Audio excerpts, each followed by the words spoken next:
お前はどこまで見えている。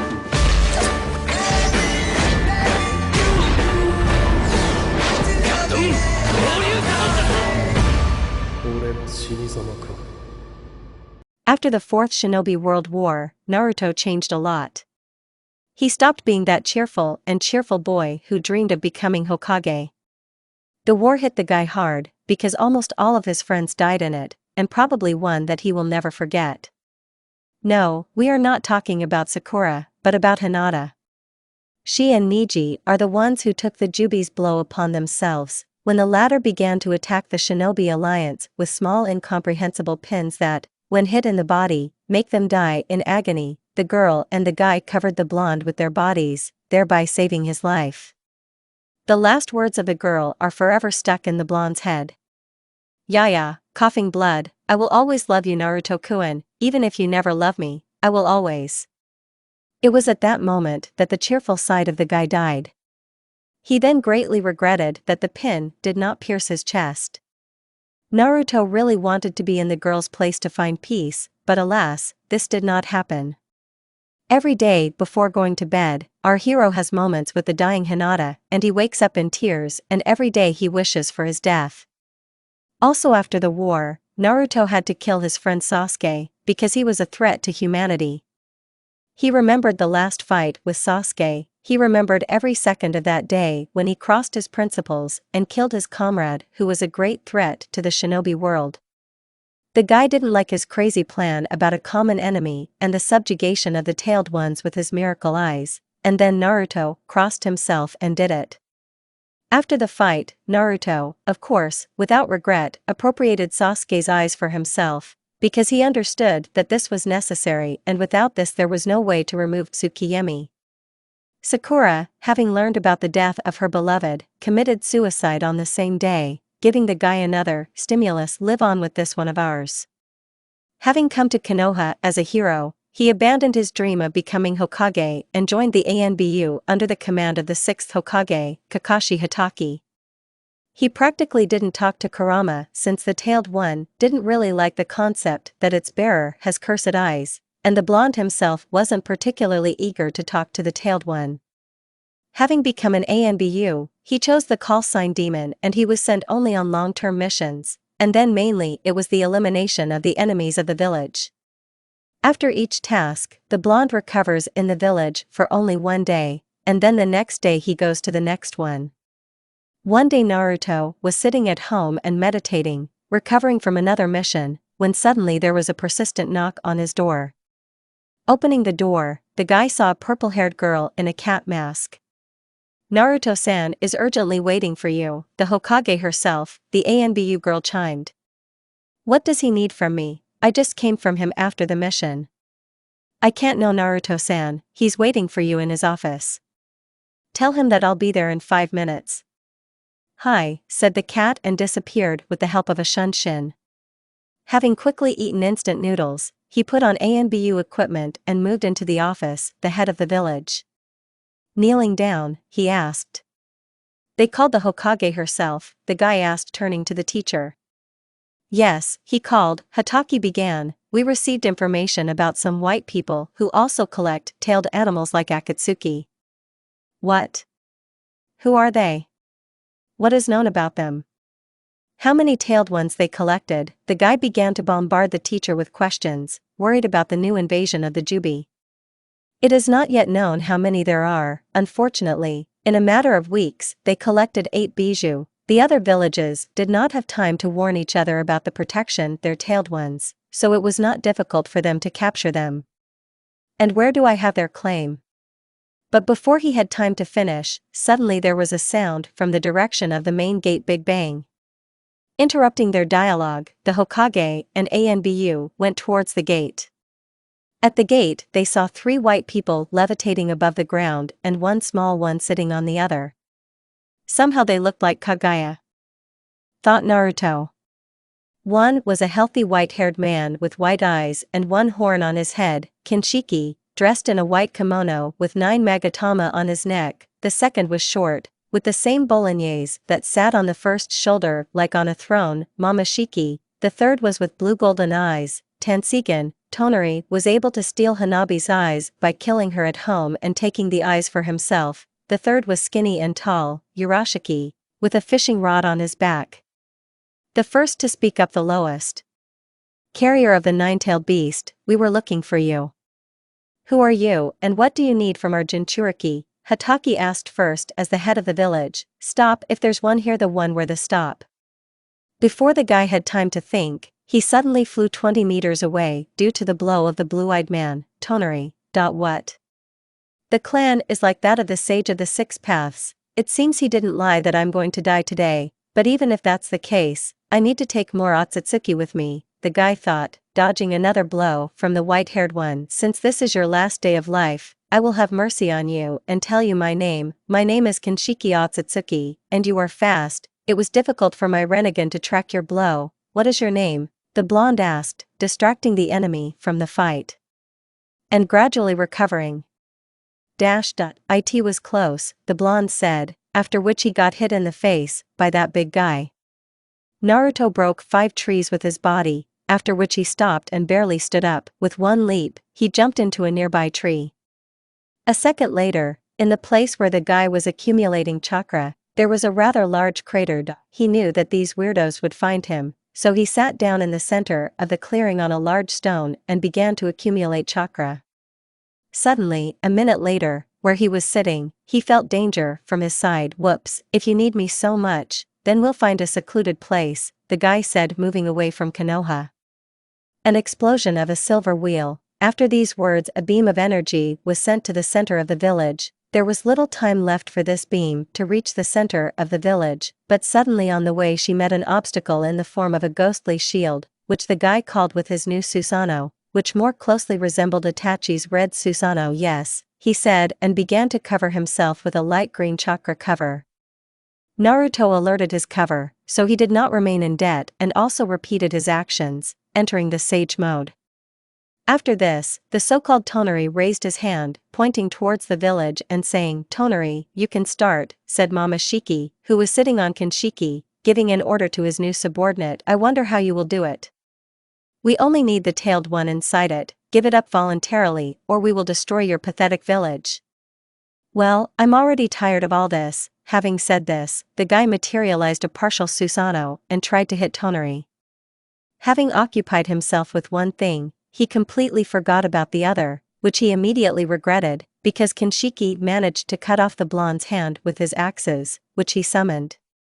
The guy said, clutching his severed hand, here you are. Where? The other two. The guy said in anger. Don't worry about us for now, we're just watching. Momoshiki said that he was sitting on a tree and watching the guy. Naruto created without thinking for a long time. Otama had a Rasengan in his hand and flew at the big guy, and then in turn, with his axes made of chakra, he ran at the guy. There was very little left before their collision. Kinshiki delivered a chopping blow to the guy's head when suddenly Naruto dodges at the last moment and hits the enemy in the chest with his Otama Rasengan. Just one hit from the big ball of Rasengan knocked out the big guy. You blue-eyed bastard, come out, I know where you are. Then you are near the moment to attack, the guy shouted, challenging his opponent to a fair fight. And there was no need to shout at all, I was just watching your fight. My name is Tonari. Having said this, he created a green ball in his hands and moved behind the guy to get into his back. But unfortunately for him, our blonde managed to create the rib of the red Susanoo, thereby saving his back. This defense, there will be a lot of problems with it, said Tonari. I'll deal with you quickly, said Naruto, taking the kunai and saturating it with Kurama's chakra, he threw into Tonari's chest. Unfortunately for Otsutsuki, he did not have time to react to the kunai that came out of his body in the place with the remains of his heart. Ha said that I'll figure it out quickly, the guy said, leaning towards the guy's body.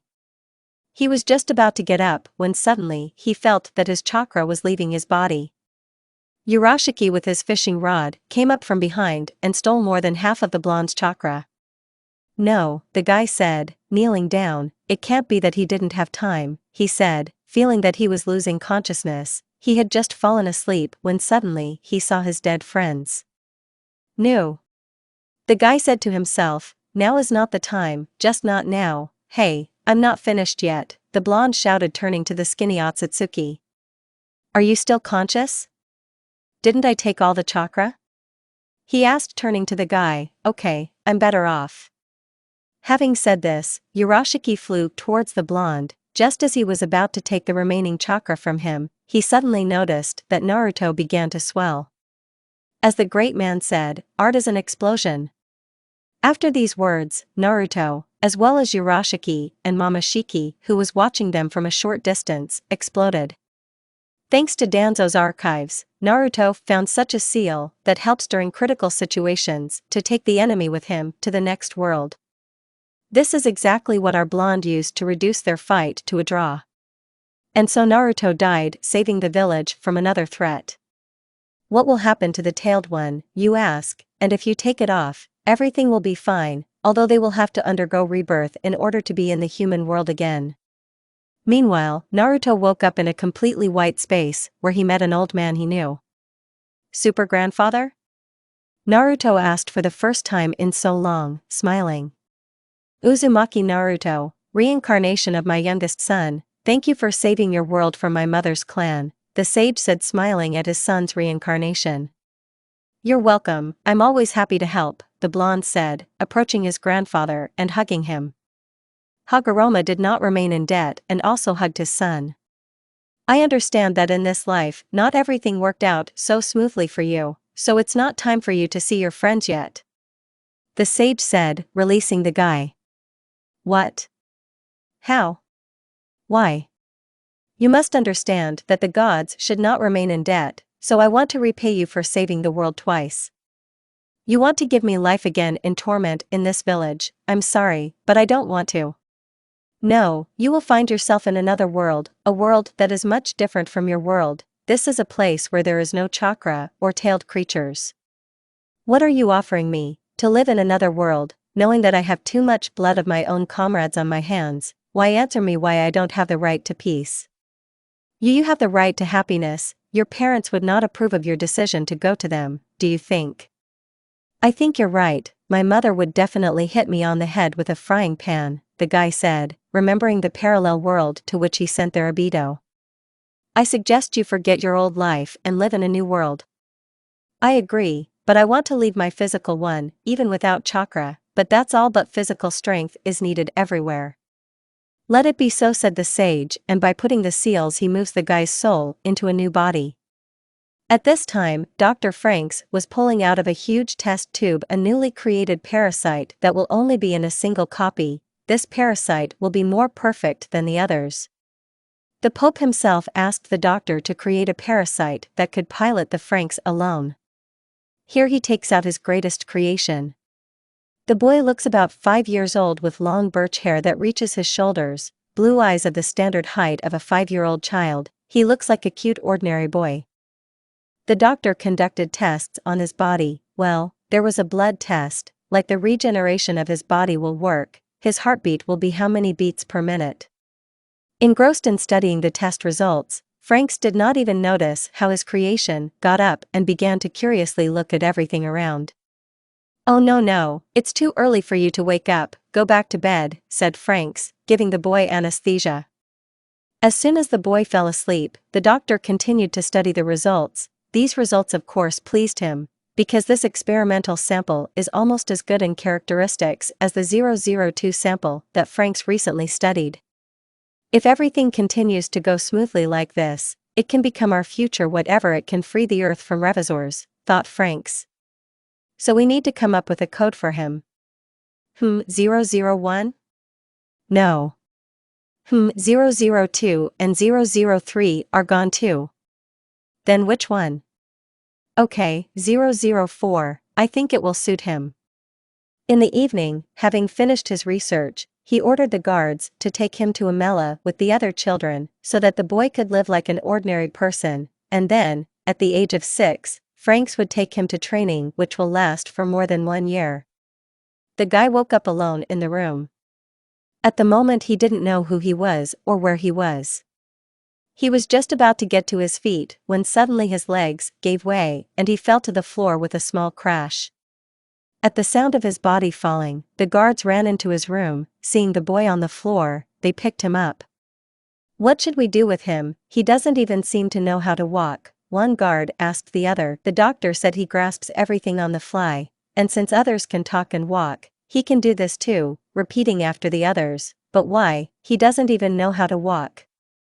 The first one was sincerely surprised.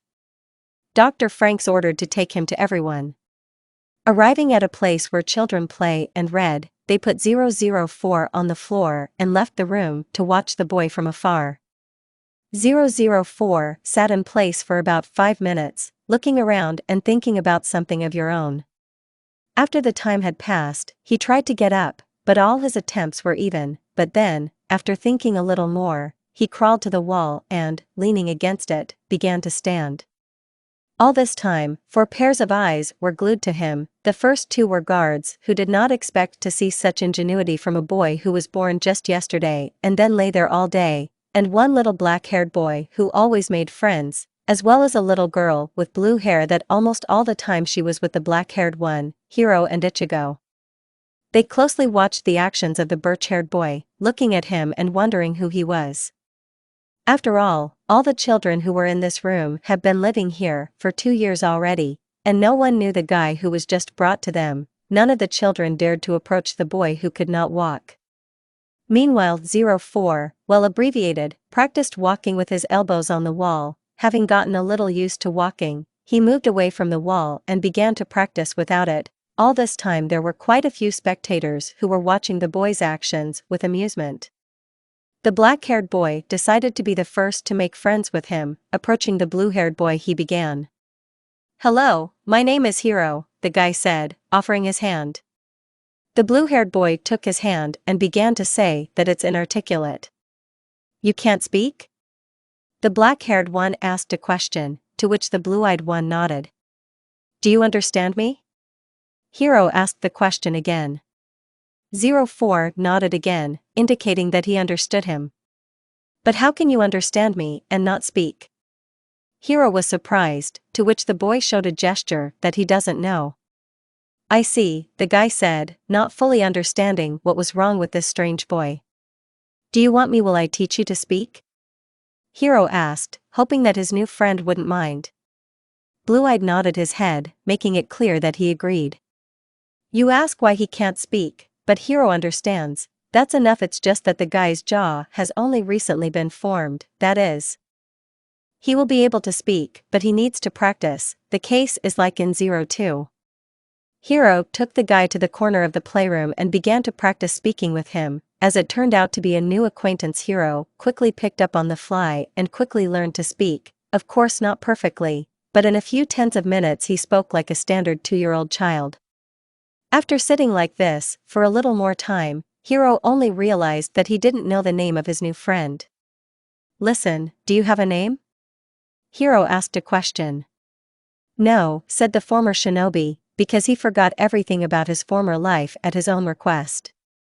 "Great, let me come up with a name for you," he said, black-haired with eyes glowing with impatience.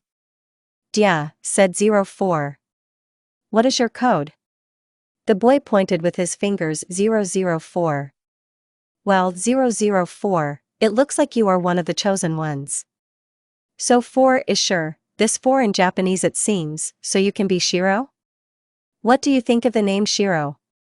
He asked a question to the blue-eyed one. "Yes," Shiro said joyfully, repeating this name, Shiro Shiro Shiro. "Sorry, didn't come up with anything better. By the way, Shiro in Japanese will be a castle." "Shiro, let's continue to practice speaking," Hiro said, turning to his new friend. "Yes," Shiro said, having calmed down. So the days passed. Hiro and Shiro became uneasy, spill water with friends, go everywhere together, do what the other is doing at the same time. For example, Hiro will take a book to read, Shiro will take an identical book and read it, imitating the black-haired one. By the way, Hiro taught him to read and teach him a lot. In general they became like brothers to each other. Hiro, as the eldest, always looked after Shiro. One day Franks wanted to test his creation and therefore asked the guards to bring 004. In parallel with this, he was going to conduct a couple of experiments on sample 002. While they were carrying the children, Franks began to prepare the laboratory for a meeting with 004, because he wanted the boy trusted him and considered him when he grew up. Here's the boy to Franks, and he started a dialogue. "Hello kid, do you know who I am?" Franks asked, already knowing the answer. "No, I don't know, who are you?" "My name is Werner Franks, but you should call me Dr. Franks." "Okay, Grandfather Franks, I understand you," said Shiro, making fun of the old man. Franks's eyes twitched and he looked at the boy with a dumbfounded expression on his face, and the guards had no idea. And regarding entrance to the doctor, she laughed out loud, forgetting that they should not show any emotions. Not paying attention to the guards and the boy's funny joke, he continued. "Tell me 004, can you read?" "My name is Shiro," the boy said in an offended tone. "Okay, Shiro, do you like to read?" "Yes, of course, who doesn't like them?" the boy asked, not believing that one can not like books. "Oh, if you only knew how many there are, but not the essence, you know what the Franks are and who the parasites are." "Yes, I know these are those people." Yes, I know too, but do you want to be a parasite?" the grandfather asked, hoping for a positive answer. "Yes, I want to." "Then first you need to pass a couple of tests, do you agree?" "Well, if it's necessary, then I agree," said Shiro. "Come with me." Having said this, Franks and Shiro went to their grandfather's office, where there were many instruments for studying the human body. To begin with, Franks began to conduct a standard examination: height, weight, reflexes, temperature. A little later, he began to check his physical condition, putting him on a treadmill. He asked the boy to run, thus Franks tested his endurance and purity of his heartbeat and much more. Franks was pleased with his creation, so he encouraged the boy by giving him 2 lollipops and sent him back to his friends. Shiro, in turn, remained satisfied until the moment he saw the red-skinned girl screaming and kicking, trying to get out of the strong grip hands of the guards. Their gazes met, and for a moment the boy saw fear, anger, and resentment in the girl's gaze. "What's wrong with this girl?" the boy asked the guard, hoping that he will answer. "It doesn't concern you, go on," the guard answered rudely, and they moved on. The boy fell silent and walked on, thinking about this strange girl. "Here we are," said the guard, bringing the boy out of his thoughts. "No, probably it seemed to me, and she's just afraid of the procedures," the guy thought, calming himself. "Wait, why didn't I see her with us?" the boy thought. Thank you," Shiro said, and with gloomy thoughts he went to his named brother. He didn't have time to take even 5 steps when suddenly a black-haired hurricane flew at him, screaming. Brother Shiro, yes, it was Hiro, and he was very worried all this time for Shiro, because he didn't know what adults could do with his named brother. "Brother Hiro." "Brother Hiro," Shiro said, hugging his brother back. "Can you imagine, today I met Grandfather Franks, and he said that he would soon make a real parasite out of me," Shiro said, boasting to his brother. "I'm happy for you, Shiro, maybe let's go read some books?" Hiro asked, realizing that in the future this would be very useful for his younger brother. After all, he is one of the chosen ones who will always be on the hot spot in battles against screaming dragons. "Let's go," Shiro said joyfully, taking his brother by the hand and dragging his brother to the shelves with books. Taking books about the animal world, they sat in the very corner of the room so that no one would disturb them while reading books. Usually they spent almost the whole day reading books, but today Shiro was not in the mood. He was still thinking about that red-skinned girl who screamed and was afraid of something or someone. Hiro, seeing his brother's thoughtful face, asked him, "Shiro, are you okay? Are you just thoughtful today, or did you just come across an uninteresting book?" Hiro asked, worried about his little brother. "No, everything is just fine. Today, when I was walking back to the garden, I saw a girl." "Yes? What's wrong with her, that she's stuck in your head so much?" Hiro asked with interest. "She just didn't look like you and me. She had red skin and red horns, and she also had pink hair," Shiro said, describing the girl. After thinking a little about his brother's words, Hiro replied. Sorry Shiro, but I've never heard of such a thing. I see, said a little sad Shiro, perhaps I want to rest a little, today was a hard day, I'm tired after the procedures, Shiro said, getting up from his seat, saying goodbye to his brother, he headed towards the adults. Approaching one of them, he did not walk around until around, without saying hello, he began a dialogue. I want to sleep, Shiro said to the guard. You will go to sleep with everyone then when? I was at Grandfather Frank's procedures where I was very tired. Frank's means, the guard said quietly so that the boy would not hear, well then, follow me. Having said this, the adult escorted Shiro to his room and went on to keep an eye on the children/span. Shiro went to bed thinking about that red-skinned girl who was screaming. And it is possible that in her heart she asked him for help, it was with such unkind thoughts that our hero fell asleep after a while. The next morning went as planned, getting up, water treatments, breakfast and time for games, generally a carefree childhood. But Hiro and Shiro were playing ball with their friends Ichigo and Goro, when suddenly adults came for the blue-haired one. Code 004, follow us for examinations with Dr. Franks. Grandfather Franks? Well, okay, Shiro said in surprise, having said goodbye to his friends for a while. He went to fetch the adults to the laboratory. And so they met again. Hello 004, how are you doing? He asked Frank smiling slyly. Grandfather, Franks once again, you will offend me by not saying my name, I will stop coming to you, Shiro said in a serious voice. Please excuse me Shiro, oh well, since you wanted to be a parasite, we will soon begin real training. When is that? Shiro asked. Surely you know that you are considered the chosen one, and you are the only one born like this. You have a power that should awaken soon. And when it awakens depends on you, and it is when it awakens that I will begin to train you. I understand you, grandfather. Well then, let's start your procedures? Yeah, Shiro said with enthusiasm. The procedures weren't like last time, this time there were no checks, blood or body pressure. Now it was something like training or a standard task, because Franks wrote down all the results in his observation book. These standards included push-ups, squats, abdominal swings, and pull-ups, which the boy had never heard of. But the main thing is that Shiro liked this kind of physical training and he did it with joy. The results of the standards made Franks jump for joy, because do they believe that the entire Alpha Squad, which was recently formed by Dad, will achieve such results? With his beginning. Having encouraged, what a difficult word, the boy for such work, he gave him 2 candies and let him go to the garden alone, and he himself went to NaruZeroTwo, which had already been brought for experiments/span. Shiro was already leaving Franks's office when suddenly he heard a familiar scream right down the corridor. Without thinking about the consequences, he quickly went to the noise to find out what happened to the owner of this cry. When he arrived at the place, he saw the door to some office and a nearby window for observing Frank's experiments.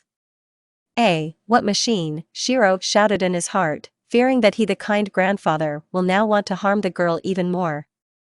They were writing the results and suddenly Frank said to turn on the device. Approaching the glass, he froze in place with horror, because the girl he had recently seen was lying on the operating table, bound hand and foot, covered in abrasions. Scientists, adults, and Frank stood nearby? His worst attacks came true and they connected some kind of device and shot at the girl with some kind of super laser, piercing the poor girl's wrists right through. From the scream of this girl, everything in Shiro's chest sank. He with all his heart he wanted to help this girl, but he knew that at the moment he could not do anything. He was reassured by the fact that the girl had unimaginable regeneration and her hand healed quickly. Unable to bear such a sight, he ran away in tears from this place.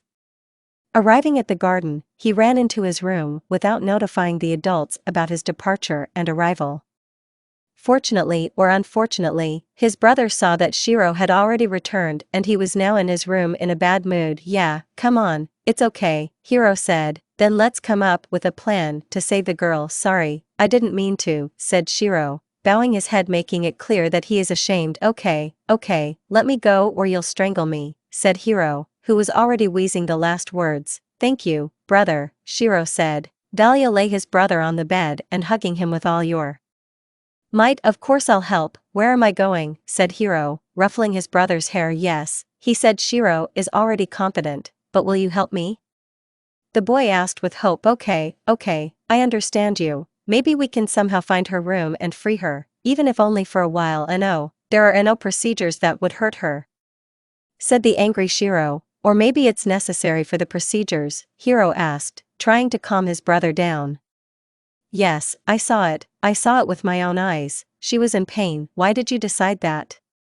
Did you see it? Frank's turned out to be evil. He hurt that girl, Shiro said, still upset. Now start everything in order, Hiro said to Shiro, who had already calmed down. I don't understand. Let's sit down and you will explain everything to me, Hiro said, taking his brother's hand and leading him onto the bed. Frank's whine. He's evil. That girl, he hurts her, Shiro said emotionally, causing Hiro to be more confused in his words. Shiro, what happened? Why are you crying? Hiro asked worriedly, who was scared for his brother. Seeing his brother's condition, Hiro hugged him and began to ask questions, knocking on the door. A tearful Shiro opened it.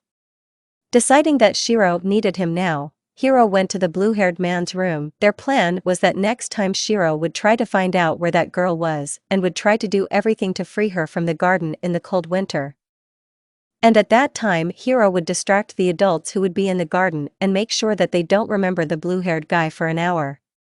Well, what do you want from the plan of two 5-year-old children? That's exactly what. There are many flaws in their plan, but it's no good, but still it's a plan.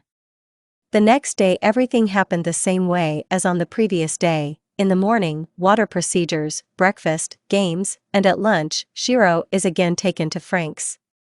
Arriving at the old man, Shiro ate to restrain his anger, looking at the old man, smiling carelessly at himself.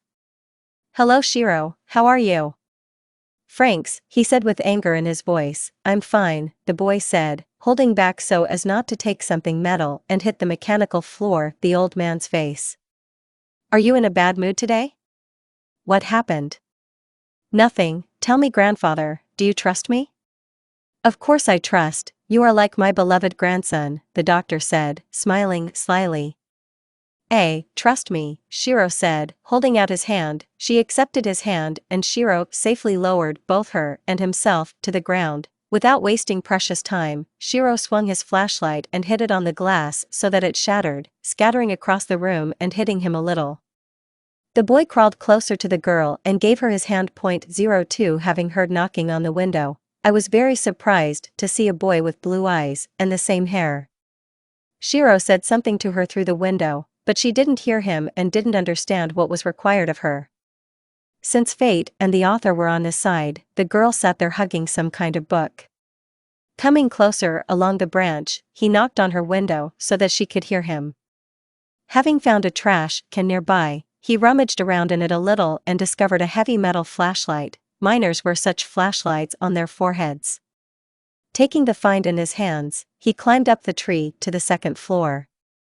From his observations, Shiro realized that she lives in a noise-absorbing room on the second floor with a window. In fact, he turned at the very first corner of the building, hiding behind a trash can. He began to wait for the end of the girl's torment and then he was going to follow them. After sitting like that for 10 minutes, to his surprise, she was quickly released. Without dwelling on this, he went outside to observe where the adults would lead. 02 Well, good luck to you, Frank said goodbye. And Shiro, ignoring his words, ran into the garden. Yes, of course, said Franks, and they again began that procedure with a heartbeat and a blood test. So an hour passed and Franks finally let Shiro go, realizing that today he was in a hurry. Thank you, but let's start the procedure already, said a satisfied Shiro, otherwise they are waiting for me. He continued, about the girl, Frank said a little nervously. It must be one of the chosen ones, code 002, she has no name, said the doctor, hoping that this information will allow them to get closer to Shiro. Then could you tell me about the red-skinned girl that I saw recently at the entrance? Realizing that they could soon be discovered, Shiro and 02 went into the depths of the forest. Moving away from the garden, they finally relaxed and walked calmly, looking at the white world around them. Passing by one tree, NaruZeroTwo noticed a family of rodents that were moving along the ground heading towards another tree. Having caught one of the rodents, she put it in her mouth, thinking that it was food. She had little left to swallow it. But Shiro, seeing what the girl was going to do, approached her and was going to talk some sense into her, trying to take the rodent away. "Hey Foo, you can't," say the boy, trying to pull out the girl's prey. NaruZeroTwo released rodent from her mouth and bit the boy, thinking something was going to harm her. Shiro hissed in pain from her strong bite but restrained himself so as not to scream and harm NaruZeroTwo. He just stroked her hair and said, "Everything is fine with me, it doesn't hurt," Shiro said while stroking her hair. She felt a little ashamed and she let go of her head. "Everything is fine, let's move on," Shiro said, and they went further. While passing through this forest, they saw small trees and a river with fish, and finally stopping at a large thick tree, they sat down to rest. Having arrived a little under the tree, Shiro asked, "Listen, NaruZeroTwo, do you want me to come up with a name for you?" The boy asked the girl. "Aya?" she asked. "Aya, Aya," she began to repeat, making it clear that he could give her a name. "So your code is NaruZeroTwo," he said, thinking, well, if Hiro were here, he would help come up with it, otherwise there are few options. Shiro said. "Hyo?" she asked. "Hiro, he is my brother, he came up with my name," Shiro explained, "and let's call you NaruZeroTwo." "No NaruZeroTwo, it's interesting. Hiro would hit me in the head for my creativity," Shiro asked himself. Nyoe Virginia, what is this? Do you want me to read?" the boy asked, to which she just nodded. She, having calmed down, took a large book with pictures out of her pocket and handed it to the boy. "Everything is fine, everything will be okay, I promise you," the boy repeated, stroking her hair. She suddenly felt warm from the boy's actions, and she burst into tears, hugging Shiro. "Oh, what should I do? I didn't take anything with me at all," said Shiro, thinking about the problem. He came up with it in a book. It was said that deer heal their wounds this way. Having said this, Shiro got down on all fours and began to lick the blue blood of the girl. Neva repeated NaruZeroTwo, running with joy from her new name. But bad luck got caught in the root of a tree and the poor thing fell, skinning her knees until she bled. "NaruZeroTwo, remember this is your name," the boy said, smiling. So he began to read to her a story about a witch girl who fell in love with a common man and wanted to be with him, but in order for her to be with him, she had to give up her wings so that they could get married. "Get married?" NaruZeroTwo asked again, looking at the blue-eyed man in surprise. "Yes, get married. Well, get married is when two people love each other and they get married to always be with each other." "Get married," she repeated again, pointing her finger at Shiro. "What?" the boy asked, not understanding. "Get married," she said louder, throwing the boy into the snow and repeating these words. "Oh well, I'll get married when we grow up," said the boy, chuckling a little at her actions. "To eat," she repeated again and again joyfully. "Now it turns out that I am your beloved," said Shiro, smiling. "Now it turns out that I am your beloved," said Shiro, smiling. Everyone looked in surprise at the unconscious boy, but realizing that this would not happen again, they put the girl to sleep, and together with the boy they were sent to the doctor in the laboratory. But one of the guards could not stand it and hit the boy in the temple, causing him to fall into unconsciousness. As soon as he hit Shiro in the temple, his power was released in the form of a small shock wave that made the adults fall to the ground. "Let go of Nas," Shiro shouted, trying to do at least something. The adults pulled NaruZeroTwo and Shiro away from each other, hoping that they would not resist too much if they divide, but the boy did not want to wander so easily, so he, just like the girl, began to kick and try in every possible way to escape. "These both come to me, we need to erase their memory of this day," said Franks, leaving towards the laboratory. "Both of these come to me, I need to erase their memory." Without paying any attention to the boy, he said, "Grandfather Franks." The boy asked. In front of the kids stood a group of adults and Dr. Franks. "Objects found," said one of the adults, after which Shiro and NaruZeroTwo opened their eyes. They woke up from a strange noise and the sounds of people's footsteps. Yes, said Shiro, hugging the girl. She returned the hug and they sat like that for a couple of minutes until they both fell asleep in each other's arms. My beloved, she asked. In the laboratory, they were met by a satisfied Franks, who seemed to have guessed what this shock wave caused. This is a shock wave. Did it come from code 004? He asked a question addressing the guards, although he himself knew the answer. Yes, it was him, answered one of the adults. Great, then it's time to pick him up, said a satisfied man Franks. Having connected a device that erases memory to both children, he began the process. But something happened that no one expected. Code 002 failed to completely erase her memory due to its peculiarities, only small fragments of today remained in her head. But with 004 everything is much more complicated. Due to the shockwave the device became muddy and instead of erasing this day, the device erased all the days of his life here. In addition, he was also able to awaken fragments of his old life, mainly these were moments of the terrible war that he once experienced. Also, for some unknown reason, Shiro's eyes changed. Instead of sky blue eyes, eyes as red as blood appeared. No one had any idea what could cause such metamorphoses. In short, these changes are needed to confuse those people who will look for him. Franks tried to restore everything, but he could only restore his name and nothing more. This upset my grandfather and at the same time pleased him, because the stupid old man thought that since a child without memory would be easier to manipulate than someone who had already lived a year in this life. Shiro woke up the next day no longer the same cheerful child, the boy who had seen a hole in one night. There was nothing visible in his eyes except indifference to the world around him. He forgot all his happy days of life in this world, but remembered the of his old life where people died from the huge paws of a monster with 10 tails. Franks seeing the already cheerful boy, he immediately began a dialogue with him. Have you woken up yet, Shiro? How are you feeling? Everything is fine with me. Who are you, old man? Shiro asked, not understanding what was happening. I'm your grandfather Franks, don't you remember me? No. What am I doing here? You lost your memory when you fell from a high tree, the grandfather said, the first thing that came to his mind. Is it clear what will happen to me? You will train and prepare to become a parasite. Who? Everything will be explained to you later in the lessons, but now rest a little. Okay, having said this, the guy went on to get some sleep on the operating table and again went to the land of dreams.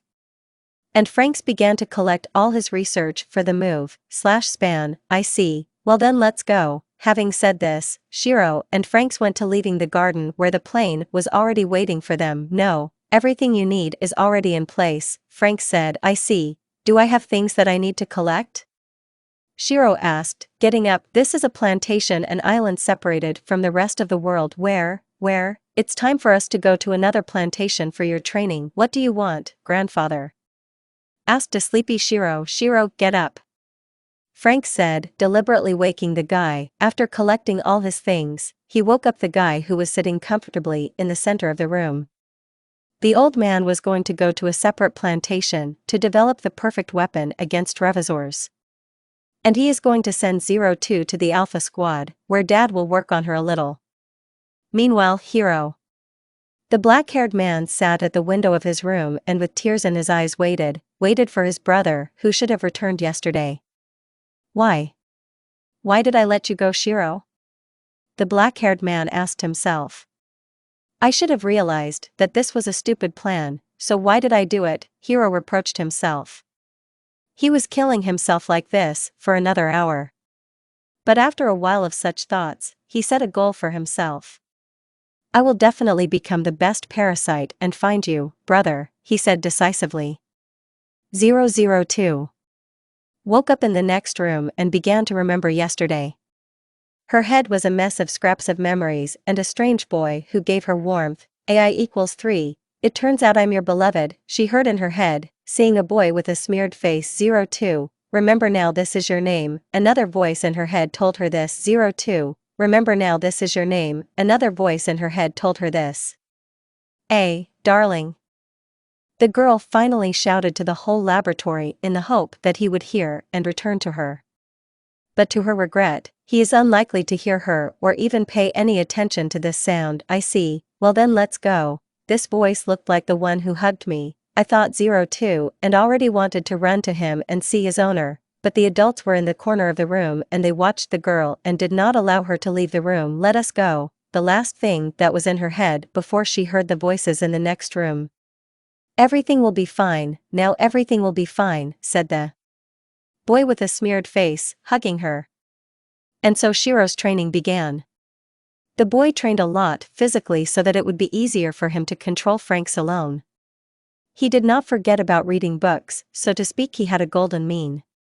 Werner did not participate in its development as he was busy preparing drawings of the Franks for future parasites. One day, Werner called Shiro to his laboratory for an important conversation. "Hello Shiro, how are you feeling?" as Franks always asked. "Closer to the point, why do you need me?" Shiro asked. "How rude," Venus replied, but then continued, "Oh well, I was drawing up a diagram of your individual Franks, and I thought maybe you want to give it a shape yourself, or will you choose like everyone else?" The alarm clock woke Shiro up at the wrong time. "We love you Naruto." As soon as he closed his eyes, he saw a dream where a golden-haired man and a woman with red hair were pierced by the claw of a giant fox with 9 tails. With their last breath, they said something to their newborn son who was lying on the altar with a seal on his stomach and carefully looking into the faces of his dying parents. Shiro came closer to hear what these people were talking about. But as he came closer, the last thing he heard before waking up was, "As you say," said the boy, and leaving the laboratory headed to the reading room to quickly kill time. Having spent the rest of the day reading a book, the tired boy went to his room to sleep. "Okay, I'll come up with his appearance myself, but now you're free." "It doesn't matter," the boy answered dryly. After sitting for a while in thought, he decided not to attach any importance to it and so went to the bathroom to wash himself and take a shower early in the morning. Having completed all the water procedures, he headed to the dining room where everything was already set on the table. There were dishes from ordinary porridge to seafood, and all this was for one blue-haired boy. After having a hearty breakfast, he headed to the gym in one of 2 rooms where Shiro could spend the whole day long. There were days when a boy would stay in this room all day without food or water, purely because he was simply carried away by training. His years of life passed in this small world where there was a room of books and silent Franks who may not appear for months. Hiro. The black-haired one, in turn, also passed the qualifying round, so to speak, of the doctors in the garden. His code was 016. When he turned 6, like several other parasites, were sent to the plantation as a new team number 13, like the 13th team or plantation. This team included such parasites as Hiro, Goro, Ichigo, Mitsuru, Kokoro, Miku, Futoshi, Ikuno, and the last Naomi. He was on good terms with all the parasites, even with Mitsuru, whom he once promised to rule Franks together. The black-haired man never lost time and all the time practiced controlling Franks on a training robot. He began training from the age of 13 to 16, and from 6 to 12 he read and developed like a child with the rest of the parasites. 02. Let's assume that everything went according to canon with her, because I don't know her development in the past. Shiro. He completed his preparation for Franks 2 years earlier than his peers, that is, at the age of 14 they were already pleasing Franks and Dad with their successes in managing Franks. While the others were waiting for the ceremony to officially become a parasite, he had already participated in 2 operations to save his plantation. Among all the parasites, he became known as the youngest parasite that controls Franks under the name Gurren.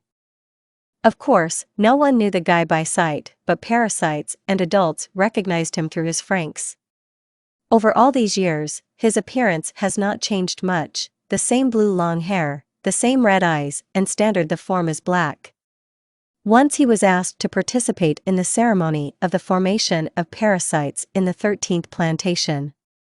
Why exactly 13, you all simply ask. Old man Werner asked Dad to make such a layout because he believed that it was necessary to show the younger generation an example to follow. and Dad, of course, did not refuse. Moreover, he sent his team there, consisting of Alpha and the rest, counting 022. Hero. Sitting at home in my plantation, I became bored and headed to the river not far from the house. Sitting by the shore, I began to think. Shiro, I will definitely find you, wherever you are. Today he has an exam on managing francs with a partner named Naomi. I have friendly relations with her, but more than hello, how are you, we talked. There was at least an hour left before my exam, so to speak, and he wanted to spend that hour alone by the river. After sitting there for a little while, I decided that it was time to go back to the house. I=5. Well, here, as according to canon, he had a meeting with 02, nothing has changed. When I went to this exam, I saw all my friends, Dad, some other parasites in smart suits, and some kind of to a more familiar Franks. Approaching my friends, I asked, Goro, don't you know whose Franks this is? He seems familiar to me. I began to remember. Sure, well, I manage it, do you have any questions? Asked a guy with blue hair, red eyes, and a black suit from his plantation. Gurren means I wonder who controls him, Hiro asked out loud. Gurren means, I wonder who controls him, Hiro asked out loud. This is Gurren Franks of the youngest parasite, today he will observe our exam, said the yellow-haired one. Shiro? Hiro asked, not believing his eyes. Yes, and who are you? Asked the red-eyed one. Don't you remember me? It's me, Hiro, your brother. What are you talking about? I never had a brother. If it was Franks who sent you to get closer to me, then let him go too, said Shiro. But your name, I gave it to Shiro. I don't have a brother. The blue-haired one said irritably and began to walk away in the opposite direction from the three, when suddenly Hiro's voice made him stop. That girl, were you able to save her? The guy stopped and a couple of moments from the past flashed before his eyes. Memories. Little Shiro was sitting on the edge of the bed next to a little black-haired boy and said, Brother, he is evil Franks, he is evil. After this remark, his memories were cut short. Reality. Shiro continued to walk, thinking about these strange insights. I need to be treated, the guy thought, standing next to Dad. Dad began to announce the beginning. And so children, now you will officially become a parasite, now we will begin the launch ceremony. Suddenly a siren rang warning of the approaching danger. Fog blew in from everywhere and somewhere in the distance a Revisaurus in the form of a Tyrannosaurus appeared. He was approaching the 13th plantation, destroying everything on his own. All the adults and parasites stood watching the approaching Revisaur with reassurance in his hearts. Franks was the first to interrupt the silence. Class Makarovich, right? Big, strong, and terrifying. This is not the time to admire him, everyone quickly evacuate, gather the parasites. Nana ordered. What's going on? Asked Goro. To all the parasites in the Franks. Nana ordered as an instructor. 13 Squad and Alpha Squad had nothing to do except obey. Alpha Squad urgently to their plantation, Papa ordered, stopping the Alpha Squad. Yes, answered the entire Alpha Squad and set off towards the plains. Why? Nana asked looking at the hologram of Dad. It's not their concern, your parasites must stand up for their plantation themselves. Got it, Nana said and went to the control center that would give orders from there. Franks and Shiro went after her, but the guy was stopped by Dad. 04. What? Help them if necessary. I'll think about it. Having said this, he went into the center behind Franks. Nana looked at the screen watching the newly formed team of parasites. The team included leader Ichigo Hiro, Naomi Goro, Mitsuru Ikuno, Zoro Miku, Kokoro Futoshi. Nana just wanted to announce the start of the operation by the parasite, when suddenly Revisaurus damaged the gate to the hangar, thereby blocking the exit of the parasites. Shiro seems to have a problem, could you handle it yourself? Franks asked. Why, now Dad's help will come. What is this? Asked Franks. A second character appeared on the screen. Franks is in the form of an animal that vaguely resembles a dog or a tiger. Here she is, Shiro calmly announced. Strelitzia means, what do you think she has in this form? Is there a chance? I think not. Will you help them? Asked Franks with a bit of excitement in his voice. You'll have to, said the calm guy, watching the battle that had already begun. Revizor changed its form and began to attack Strelitzia with a beam of energy, but Strelitzia managed to fight back with its tail. Revizor decided not to stand on ceremony and immediately ran at Franks, hitting his head on the body and incapacitating him. A second and Strelitzia flies 5 meters towards the wall. From there, the door opens and the body of the partner NaruZeroTwo flies out. Are you going to help or not? Franks began to speak with a bit of anger. Yes, I'm coming, the boy said, running out of the building. On the street at the entrance, Franks was waiting for him, who did not move at all. Gurren is beautiful as always, the guy commented as he got into the Franks and headed towards the enemy. Appearing next to the Revisaurus, Franks, who was holding a spear in his hand, charged it with full energy and threw the spear into the Revisaur's mouth. The spear flew out, thereby breaking the enemy's core and exploding his body. That's it. I think that's enough for today, Shiro said, returning the spear and heading to the base. Arriving back in Amela, Shiro left Franks and headed to Werner for an important conversation. Finding him at the control point with Nana, he sat down in a chair and turned to Vanya. Nana, kindly leave here, I have an important conversation with my grandfather. Nana, without asking questions, quickly left the control room, heading towards the parasite. What happened, grandson? Werner asked. Don't call me that, Shiro said in a menacing voice. What happened? Who is Hiro? Hiro, this is a parasite by code no. Don't play with me.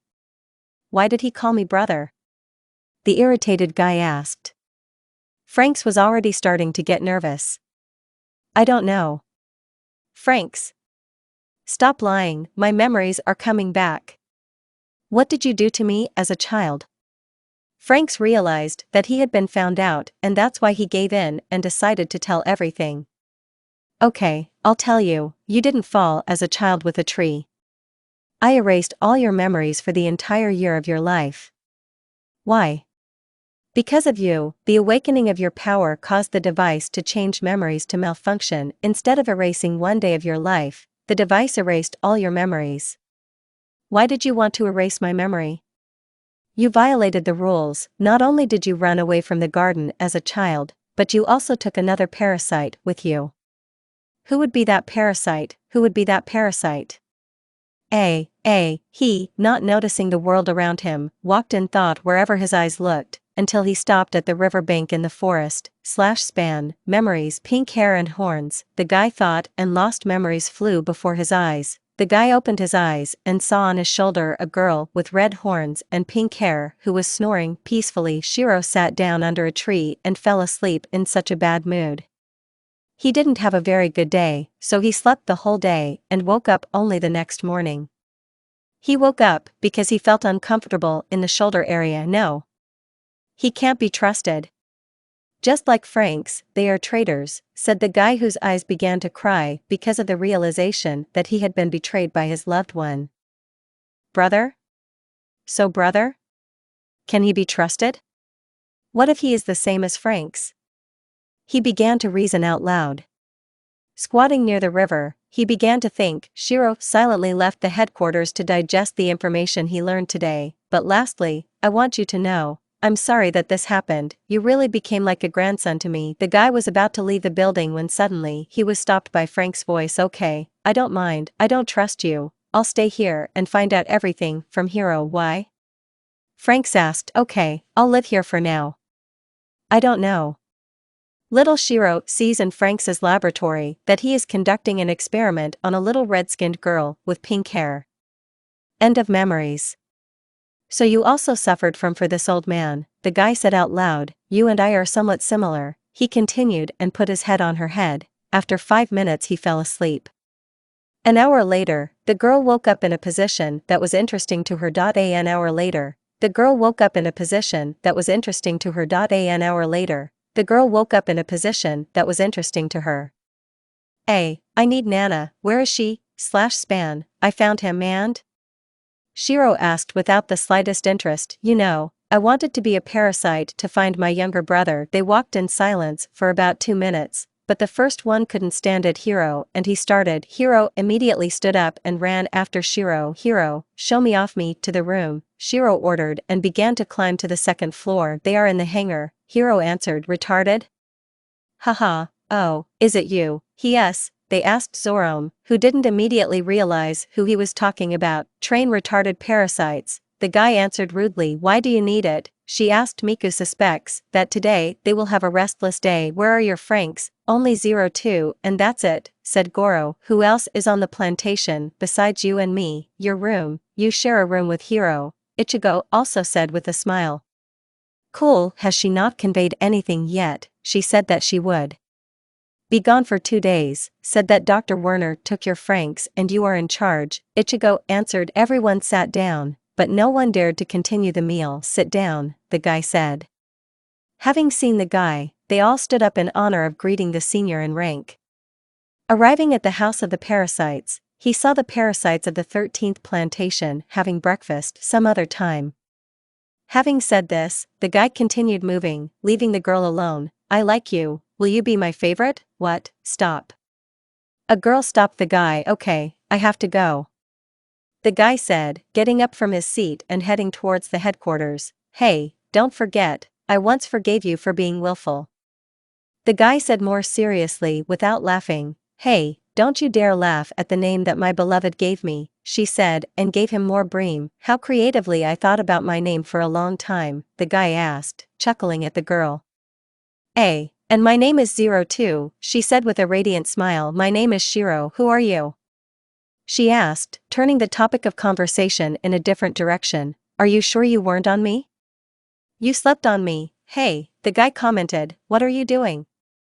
Deciding that it was time to get up, she woke up the guy with one light blow to the cheek. It wasn't painful, but not weak either. I'm glad for you, he said in the same tone. Stop, said Hiro. What? I'm tired of walking around to Shiro. Why are you acting like you don't know me? Doesn't it mean anything to you? Our childhood, Hiro shouted in tears. What do you want from me? The guy asked calmly. I want everything to be the same as in childhood. Why have you changed so? Get away from me, I don't owe to you or a weakman to report to you. What? What are you saying? Stop messing with me, I don't have any brother. No, that's not true. I am your brother. Stop useless chatter and take me to the room. The conversation is over, this is an order, said Shiro, who was already tired of this chatter. Yes, Hiro said quietly, lowering his head. He walked Shiro to his room and went down to the first floor in a depressed state. It's clear, the one you were trying to find someone is now pretending that he doesn't know you. Sitting on the table, he leaned his head with his hand and simply watched his food, digging into it. Everyone sitting on the table heard the guys talking, and that's why they didn't ask questions. In such a situation, Ichigo was the first one who could not stand it and started a conversation. Hiro, how are you? If you want, I can talk to him myself, the girl said, hoping that this would help her friend at least somehow cheer up. No, said Hiro, who found it difficult to speak because of the lump in his throat. He doesn't want to see me, he continued. You can try, but I don't think you have anything, it will work out, the brunette said. Everyone except these three silently watched the conversation between Goro, Hiro, and Ichigo, not daring to even touch the food because of such a sad situation. Okay Hiro, let me try to talk to him, I think he'll listen to me, Goro said, getting up from his chair. Goro headed to the blue-haired man's room, wondering where to start the conversation. Having reached the door of his old friend, he lightly knocked on the door of Shiro's room. Nothing happened, the blonde knocked louder, making it clear that he wouldn't leave so easily, but this time a guy's voice was heard outside the door. "Oh my god, come in," said Shiro, who was lying on his stomach in bed trying to fall asleep again. Goro entered the room, closing the door behind him and stood next to the guy's bed. "Hello Shiro, do you remember me?" the blonde began. "I don't understand, are you all funny?" the guy, tired of life, asked. "In what sense?" asked the incomprehensible Goro. "You are talking to a senior in rank." Goro fell silent, not knowing what to say. "No, I have no idea who you are," Shiro continued. "I want to talk to you about Hiro." "Get out," the guy said quietly into the pillow. "What?" the blonde asked, who had heard his interlocutor more than once. "I said get out," Shiro repeated louder. "But Goro, or whoever you are, leave me, I repeat once again, I don't know you, I've never seen you. Leave me." The blonde couldn't find anything to say, so he quickly retreated from the room, heading quickly to the dining room. Arriving at the dining room, everyone immediately stared at him with a questioning look. "Sorry Hiro," Goro said, turning to the black-haired one. "Nothing, I knew it would happen like this," said sad Hiro. "Listen Hiro, I think it's not Shiro. Shiro would never have become like this imposter, if I had forgotten him. It seems to me that Shiro is crazy." "No. Do not say that. Shiro is my brother. Even if he doesn't want to see me, I will still love him for who he is." "Well, like a brother, of course. Wake up Hiro, you see that the person who is in your room cannot be your brother," Goro continued. "Goro," Hiro said angrily, looking at his childhood friend. "The Shiro you knew as a child is no longer with us, you see that he doesn't even want to see you, so why not accept it? Take my place. Imagine that Shiro who is here is me. What would you do if you were me? Would you stop looking for me? Would you forget me? Answer me, can you do this?" "I Now imagine how it would feel for me that my brother whom I tried to find everything these years, he is upstairs and does not recognize me." Hiro said this with tears in his eyes. "How will you feel Goro?" he continued. Hiro: "Sorry." Meanwhile, 002. The girl was walking down the street thinking about a new acquaintance, and as she walked and passed by the house, she accidentally heard a conversation between a blonde and a brunette. The girl decided to find the blue-haired guy and make friends with him because she thought that he was probably lonely and, like her, didn't trust people much. Having found the guy's room, she knocked on the door of the room, waiting for permission to enter. But instead of permission, she heard silence and light snoring coming from the room. Deciding to try her luck, she quietly opened the door and went into the guy's room.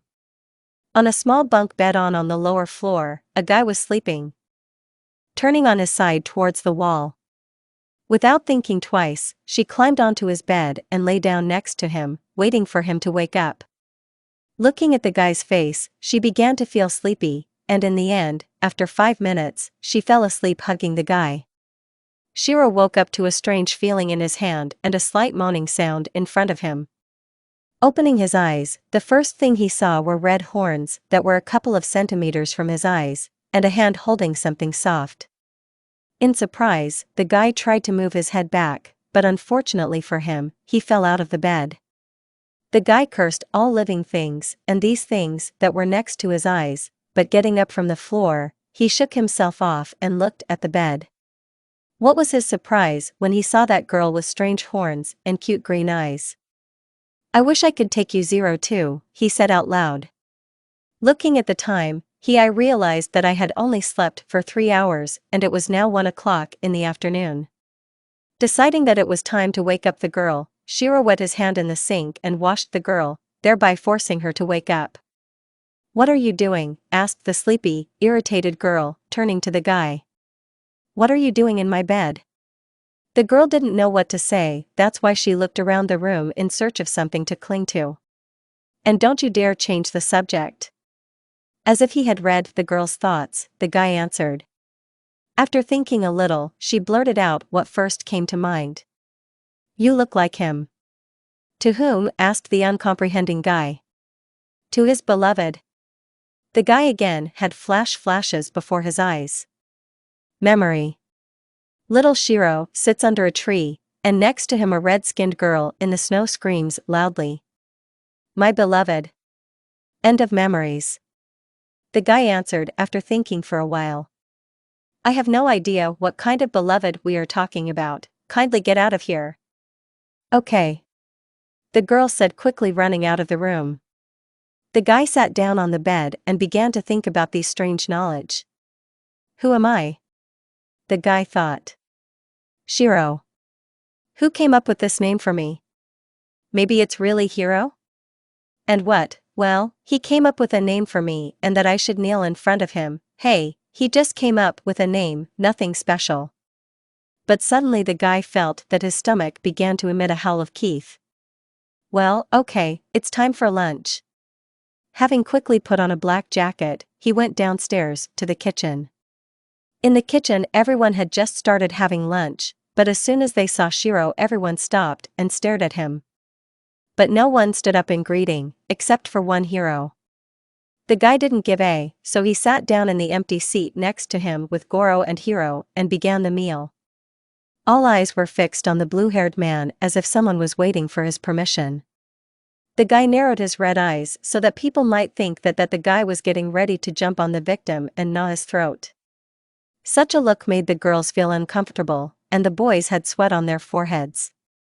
Only NaruZeroTwo, who was sitting alone behind, she stood up at another table and approached the guy, sat on his lap using his chest as a backrest. She leaned on him and began to eat from his plate. The guy choked on his food from such impudence, and the rest were already burying NaruZeroTwo. But what Shiro said made Hiro fall from his chair in surprise. I hope you're comfortable, said the calm guy, hugging her from behind. Most of the parasites were expecting screams of bloodshed or something else, but the fact that the guy reacted calmly to this was like thunder on a clear day for them. Yeah, the girl who was making a sandwich with a lot of honey, will you? He is sweet, he asked, holding out the sandwich. What disgusting, no, I don't want it. Having said this, the guy continued his meal, not paying attention to all the inconvenience. As you wish, the girl said. So everyone sat in awe until the end of the guy's meal. But as soon as Shiro finished, he lowered NaruZeroTwo from his lap and said, I'm waiting for you in the hangar. Having left the house, he headed to the control center for Nana's tablet. Having entered the control center on the table, he took the tablet and went to the hangar to analyze the new generation Franks. Arriving at the hangar, he began to look at the characteristics of the Franks, and to be honest, he was not impressed. And what to expect from this old man? I have never seen worse Franks, the guy commented. But as soon as he reached Strelitzia, he fell silent. So it's not the full version? I wonder what you really look like. He said out loud without noticing it. But suddenly a voice was heard next to the door. Well, if you're interested, let's check, said only NaruZeroTwo, who came. The guy looked at her skeptically, span, he took Gurren, so you yourself will have to save the plantation. We were attacked by Revisaurus. What happened? What does he have to do with it? Asked NaruZeroTwo, Frank's bastard. Shiro shouted angrily, nothing special, we will die, thanks to Franks. The guy said angrily, what's going on? Asked NaruZeroTwo. But suddenly there was a roar from the side of the gate and a siren sounded warning about danger. The girl was upset by the guy's words, so he was about to leave. How do I know that you won't kill me? Unlike them, I know more about you. What happened? What does he have to do with it? Asked NaruZeroTwo. He took Gurren, so you yourself will have to save the plantation. We were attacked by Revisaurus. I think the parasites will not have a single chance against Revisaurus, said NaruZeroTwo. And what do you suggest? Gurren, no, I'm unarmed, and these parasites are simply mediocre. There is Strelitzia, me, and you. This under Franks? Are you serious? If so, then you're crazy. I am. Risking yourself for someone else's plantation? I have nothing to do? I think so. If you don't know where the locker room is, then it's corridor to the left. The guy muttered and went to change his clothes. Having changed, he headed towards the hangar. Running into the hangar, he saw young parasites and dressed NaruZeroTwo. What will be the instructions from Shiro? Asked Ichigo, turning to the guy. Instructions. Shiro turned to pink-haired and said, NaruZeroTwo plans are changing. They themselves will go against Revisaurus. If necessary, I will help. As you say, beloved, the girl said, smiling. Don't call me that. And you are under parasites, quickly according to the Franks. Yes, answered the parasites heading to the locker room. What kind of stupidity did you come up with, my love? You know that they won't cope. There's nothing you can do now or never. The girl came up behind the guy and hugged the guy, hanging on to him. How comfortable you are. The guy remained silent. At this time, Hiro's friends were already changing clothes and running towards the Franks. Arriving at the hangar, they saw the stony face of Shiro, who was hugging NaruZeroTwo from behind. Shiro, you. Hiro was about to continue, but the blue-haired one interrupted him. No comment, Revisaurus is approaching. Yes, Hiro said quietly. You know the distribution of pairs, so I don't dare detain you. Ichigo answered. Everyone sat down on their Franks. And you won't die, then get ready. There's nothing left before a collision with the Revisaur. Yeah, the girl supported. They have no chance, Shiro commented, hitting himself on the forehead. Shiro opened the hangar and the parasites of the 13th plantation left the premises on the Franks as best they could. Hiro and Ichigo boarded the Delphinium, Miku and Zorom boarded the Argentia, Ikuno and Mitsuru boarded the Chlorophytum, Kokoro and Futoshi boarded the Janista, and Goro and Naomi boarded. I completely forgot about them, grinning face with sweat. Sorry, we'll assume that they boarded a standard Franks. While our couple had a nice conversation, Shiro and Ichigo had already managed to adapt a little to the Franks. Shiro, you see this, I was able to do it the first time, said a joyful Hiro. The angry guy turned to the girl and looked at her with evil red eyes where there was pure rage. How hot-tempered you are, how I want to punch Franks and Nana. Okay, let's go to them. Shiro, I doubt that he is too tough for them, commented NaruZeroTwo while watching this monster on the screen. 2 of his headbutts would be enough to break the wall of the plantation. Revisaur, in the form of a huge blue-black giraffe, was approaching the 13th plantation. The big giant was slow, but he was also powerful. Got you. Hiro swallowed. Yeah, I did it at 14, so don't be arrogant. At 14? Hiro asked. Wow, well done. In order to catch up with me you will have to deal with Revisaur yourself, because I killed the first Revisaur in the first test and did it alone at the age of 14. Let's go already. The guy and the girl headed to the hangar from the control center. Arriving at the hangar, they boarded Franks in the form of a saber-toothed tiger. As soon as they connected, Franks changed his form. As soon as Shiro and NaruZeroTwo connected, Franks acquired the true form of Strelitzia. Wow, did you know this would happen? Asked the impressed guy. No, this is the first time I've driven something like this, the girl answered. Okay, let's hurry up, the guy said. For the first time, Strelitzia, which took on its true form, came out into the world to show itself in all its glory.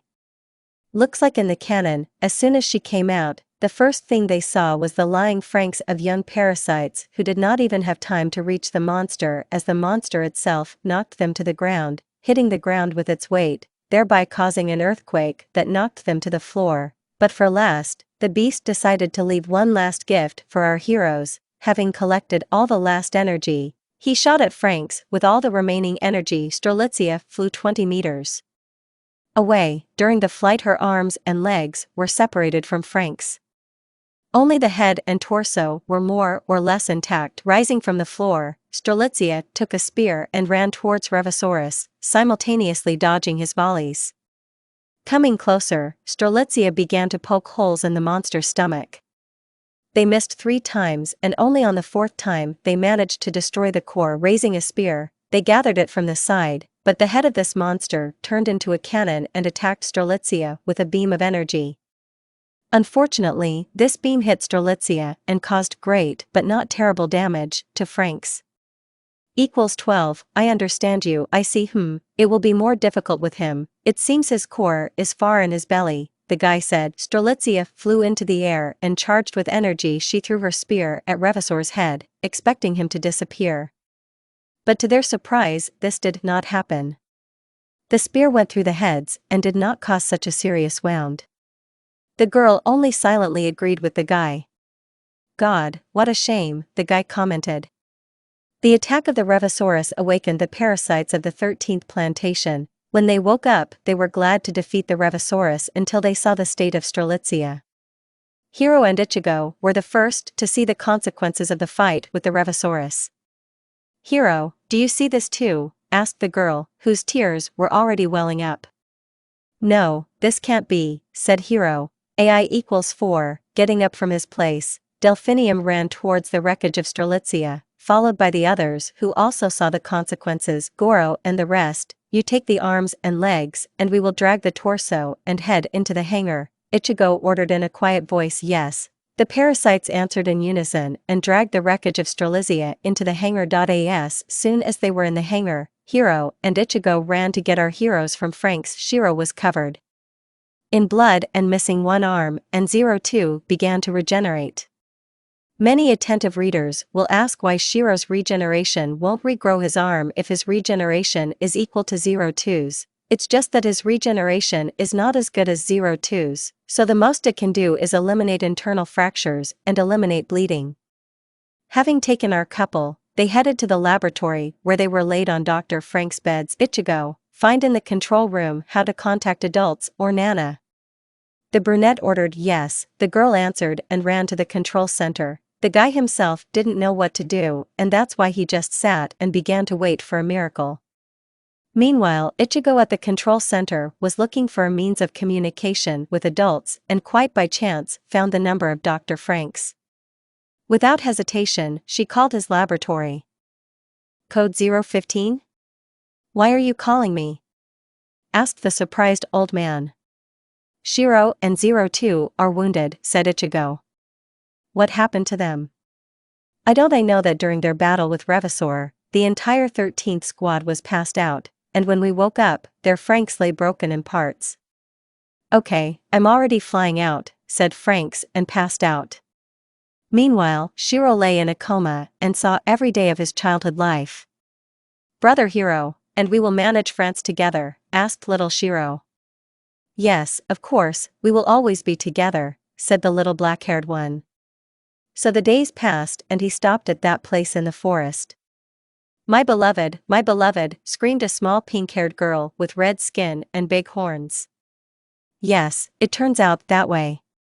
I came up with the name NaruZeroTwo for you, Shiro continued. AI equals 7, after this name, the adult Shiro fell to his knees. NaruZeroTwo? NaruZeroTwo? NaruZeroTwo? It was spinning in his head. This simply cannot be, said the angry guy who was furious with himself. Maybe my son. Suddenly there was a sound from behind the guy. The guy turned back and saw a strange old man. I'd been looking for you for a long time, Uzumaki Naruto.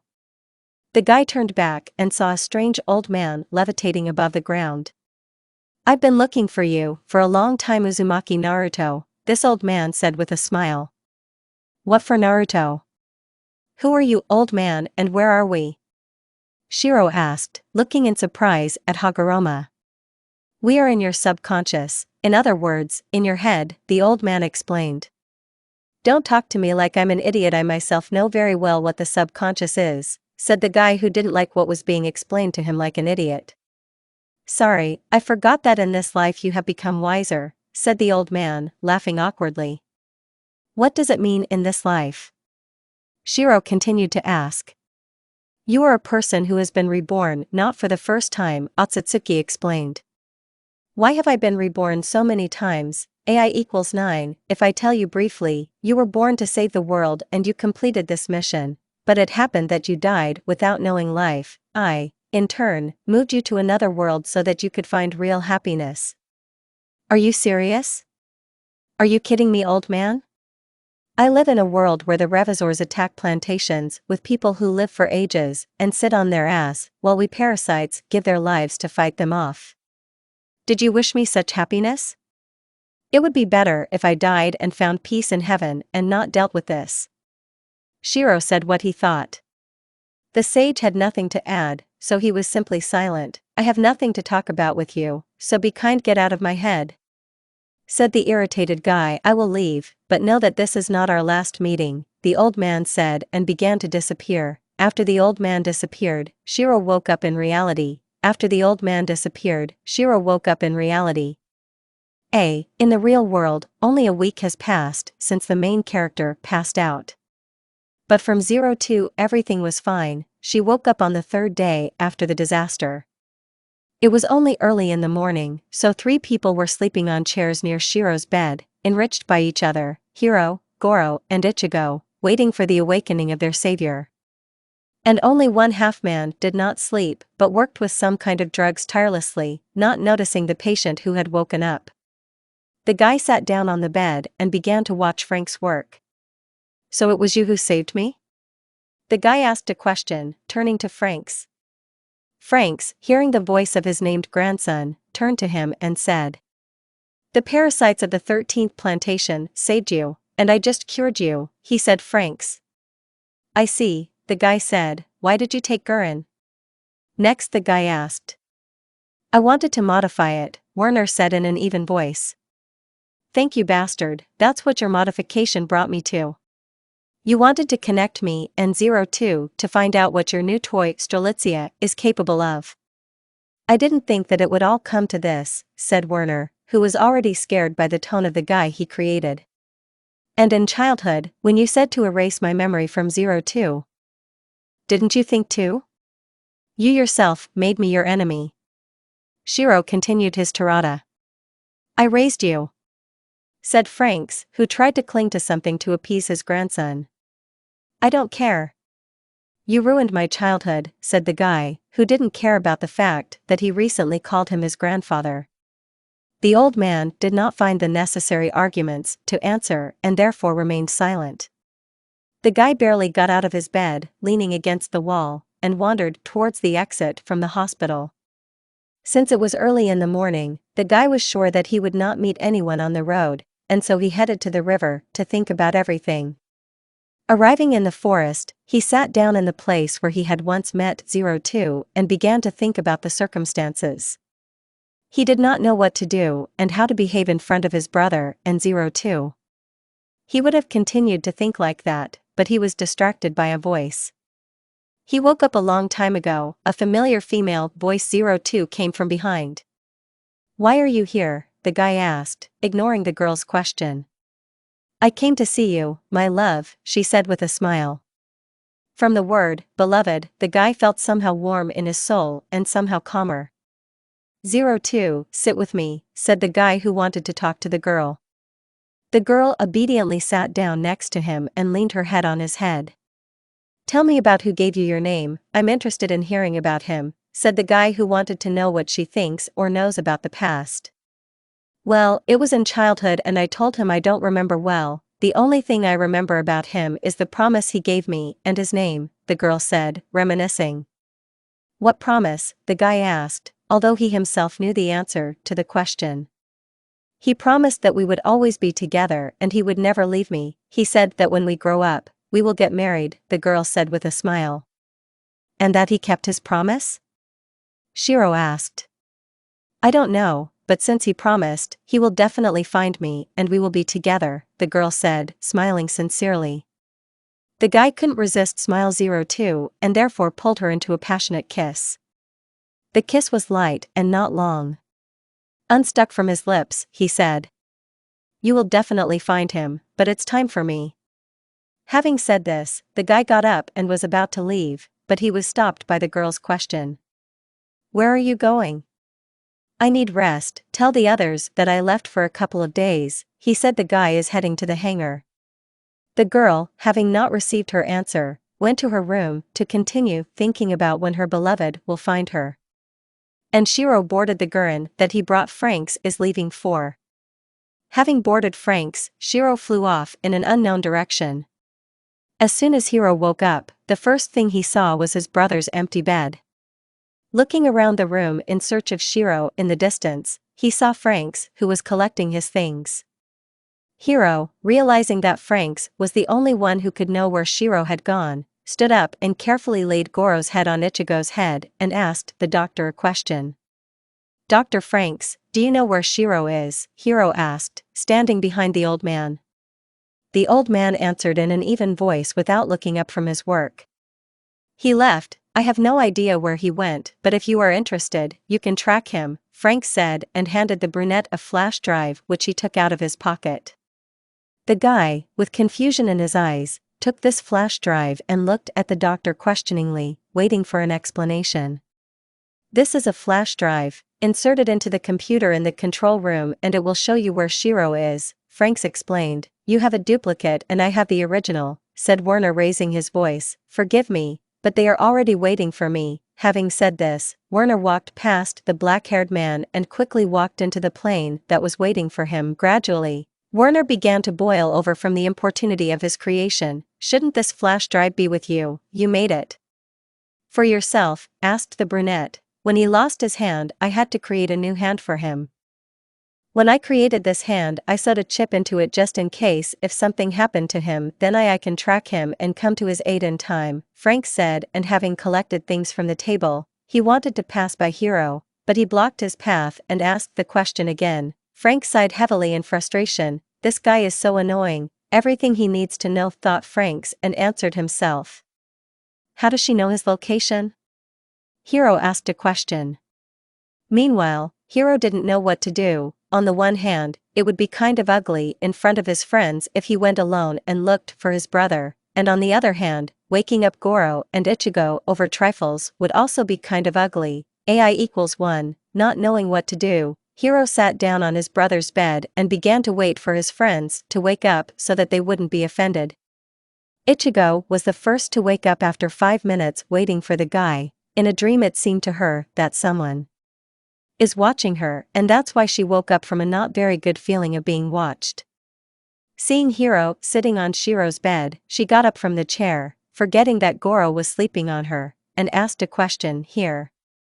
But the sound of the falling blonde interrupted her and she looked at Goro in surprise. Yeah, I supported Ichigo's friend and our trio headed to the control center." "I see, then what are we waiting for?" "Rather, on his belts," Goro said with enthusiasm, getting up from his seat. "Franks gave me a duplicate. Of course I don't know why there's such generosity all of a sudden, but I still am grateful to him," the brunette said with a smile. "Where did you get it?" he asked with suspicion, hoping that his friend didn't steal it from Franks. For friends, everything seemed clear, but there was one question that Goro voiced. "Dr. Franks said that he left. For now I don't know where he is, but we can find him with the help of the doctor's flash drive," he said and showed the flash drive. "Hiro, where is Shiro?" The girl hoped that their old mutual friend had not disappeared, because she herself would like to talk to the guy alone. "Well, you understand, secret love." Ichigo, realizing that the blonde had forgiven her, repeated question. Goro softened his gaze, accepting the apology, and looked at Hiro. "I'm sorry, I didn't notice that you were sleeping on me," the girl said guiltily. Ichigo smiled guiltily and said. Goro, in turn, saw a bruised place on his head and looked at Ichigo, somehow angrily. Hiro inserted the flash drive into the computer and began to wait for the download. After 5 minutes of waiting in silence, the computer showed his location. The map showed that the guy was on the beach, near the sea. Of course, I don't remember exactly, but it seems to me that this is the sea." Hiro, Goro, and Ichigo were surprised. No wonder they let him go so many hundreds of kilometers on Franks, he said. Goro was surprised. "I wonder if they will allow us to do this too when we get older." Goro asked his friends a question. "Of course not," Ichigo said. "In fact, no one should do that." The blue-haired friend broke off. "Then why is he allowed?" In response, Goro asked a question. Ichigo was about to give her guess, but Hiro was ahead of her. "Nobody allowed him, he does what he wants," Hiro said with a stony face, but inside he rejoiced at the coolness of his brother. After all, as Hiro understood, it would not be difficult for his brother to go against the Pope and he was not in danger of anything serious. In the thoughts of Ichigo and Goro, there was the same delight at the expense of their mutual friend, but outwardly they did not show it. Well, we found it and what next? Goro broke the silence. Maybe ask Nana to send us there? By the way, I saw that she arrived today and gave Ichigo the idea. Do you think she will agree? We need to train in managing Franks, said Hiro. I don't know, but if you ask nicely, I think she will agree, Ichigo said, and she herself began to think about a plan for an agreement. This could work, so let's not waste time, let's go find her, said Hiro, heading towards the exit from the command center. Goro and Ichigo did not stand aside and therefore followed their ally. They found Nana quickly. Of course, the whole point is that she herself called all the parasites for an important conversation in the house. As soon as all the parasites gathered in the room, she started the announcement. When some parasites arrived on the beach, they were greeted by a pleasant surprise in the form of Gurren and Shiro sleeping on a sun lounger, hiding under the shadow of Franks. After boarding the plane, they buckled up and flew to the beach. Their flight lasted less than an hour because this device was very fast. As soon as all the parasites gathered together, the cockpit of the plane opened, giving a sign that they could enter. Miko, in turn, sighed and turned towards the plane. Well, they must understand that this is not a plane like ours. Sorry Mika, we started talking, said Hiro, smiling stupidly and scratching the back of his head. Well, how long can we wait for you? Let's hurry up, a young girl hurried her comrades. Miku said displeasedly. After waiting a little while Goro is getting ready, the blonde and brunette left the house heading to the hangar where the others were already waiting for them. Honestly, I don't know his intentions, but we should be grateful that it happened this way, Hiro said and finished getting ready. Hiro, do you think this is a coincidence or is Dad planning something for us? The blonde asked, waiting for an answer. When Goro and Hiro were getting ready, Goro asked a question to his friend. The parasites had no choice but to go and collect their things. Of course yes, but it was all Dad who decided and not me, so get ready, Nana said and left the house and the place with Hattie, who was silent all this time. This question at the same time made them look askance at NaruZeroTwo and think, but it's true, I couldn't do anything, thought each of them except NaruZeroTwo. Did they really deserve a rest? They seemed to sleep through the whole battle, said NaruZeroTwo. Our trio liked this announcement, but they were tormented by one question that was voiced by NaruZeroTwo.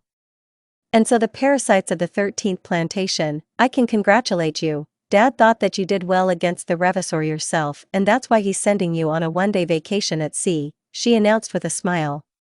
Arriving at the beach, some parasites were in for a pleasant surprise in the form of Gurren and Shiro sleeping on a sun lounger, hiding under the shadow of Franks. Each of the 13th squad reacted differently to this surprise, some happy and some not so happy. But as we know, it doesn't matter to us. The first one who dared to approach the guy was NaruZeroTwo because she thought that all her antics with this guy wouldn't backfire on her. Approaching the guy's face, she did something that made everyone present here blush. The girl with pink hair licked the blue-haired guy's cheek to taste her beloved. Everything on the face, the squad showed only one grimace, and this awesome. What does she allow herself? The squad thought, but they didn't say anything out loud. From the pink-haired girl's actions, Shiro wrinkled his face and somehow reluctantly opened his eyes. The first thing he saw after his dream was the pink-haired girl's contented smile. As soon as the guy realized the situation he was in, two questions were running through his head. The first is that he voiced it out loud. NaruZeroTwo? What are you doing here?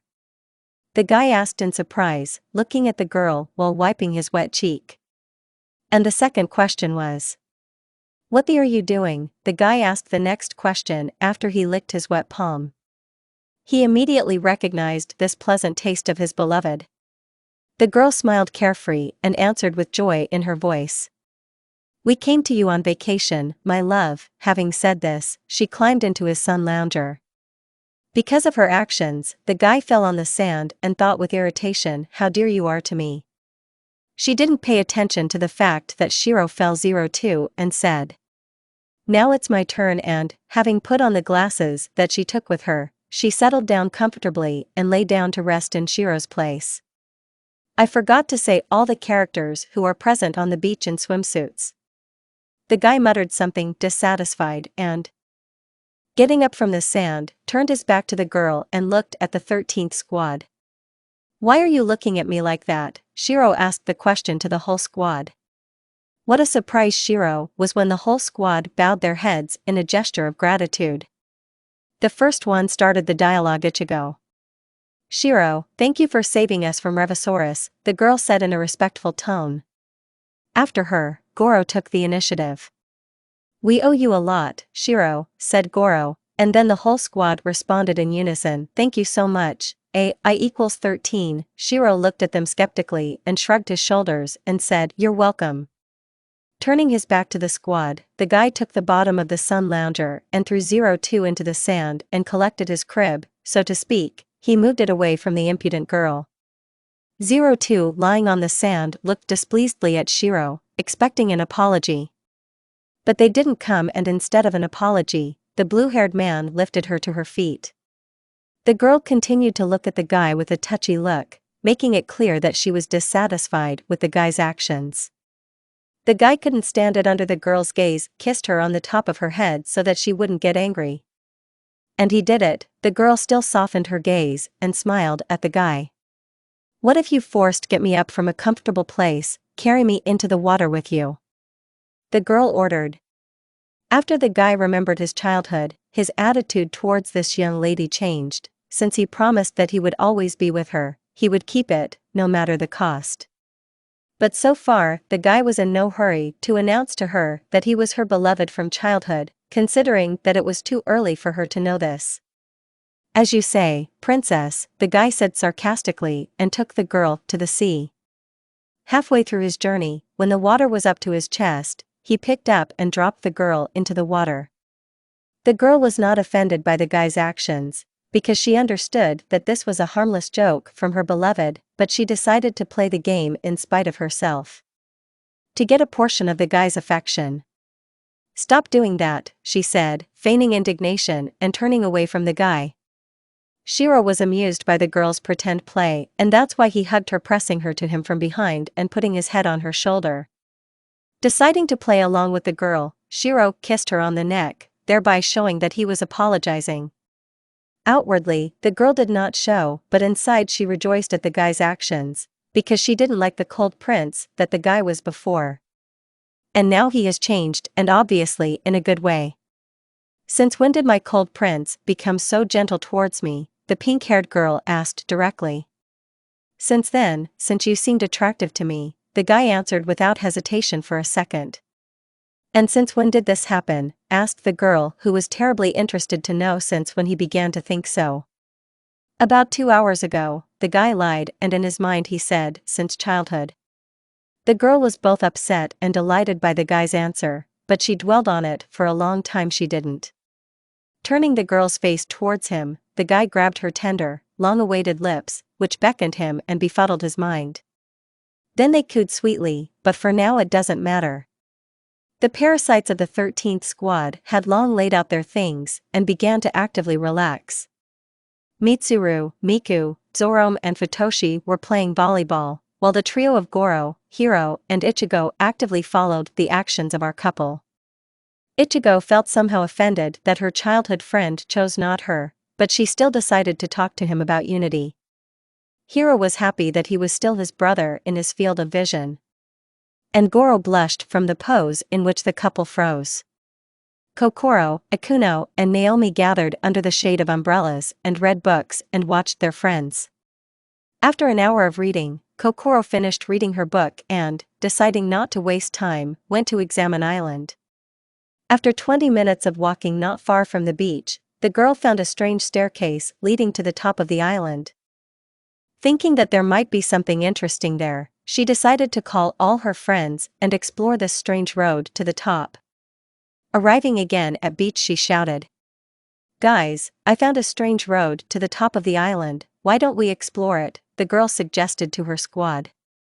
Mick liked this idea and she caught fire the idea to explore this place. "What if there is something valuable there?" Miku happily suggested. The idea to explore the island was supported by Futoshi, followed by Mitsuru. And the rest had no choice but to agree and find new adventures to the 5th point.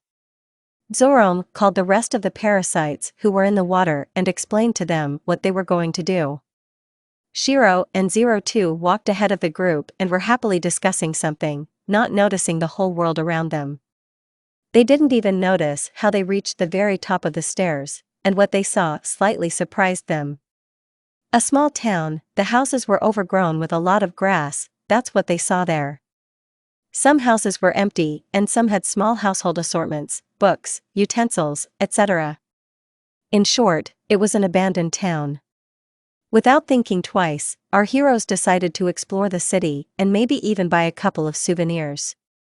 Having separated, the 13th detachment walked around a small town.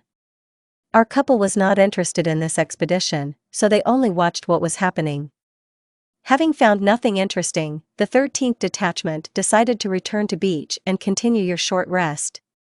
On the way to the exit from the city, the first who noticed that someone was missing was Mitsuru. "Guys, stop," he said, attracting attention of the group. "It seems to me that someone is missing," he continued and began to look closely at everyone to find out who was missing. The squad also began to look at each other to find out who they might have forgotten. Shiro sighed, realizing that this squad was nothing but problems/span. "Yeah, I supported the guy NaruZeroTwo and they all went together to the library that was located in the center of this town. Well, let's go after her," said Shiro, wanting to quickly return to the beach. "I think I saw her in the library," said Ichigo, remembering how her friend was looking for some kind of book there. "Does anyone know where she is?" Hiro asked, turning to his friends. "I think we forgot Kokoro," he said. Suddenly Zoro spoke up. Kokoro was in the library and was looking for a book that she had not yet read. Since she was an inquisitive girl, all the books in their library were read by her. She didn't search for long and came across a book about motherhood. I don't remember exactly the name of the book, but in the buzz it was written that it was about motherhood. She didn't even notice how she was left alone, so she sat down right in the library on the floor and began to read. She read for about 5 minutes until her hand accidentally touched the flimsy shelf of the bookcase, and it quickly began to fall on her.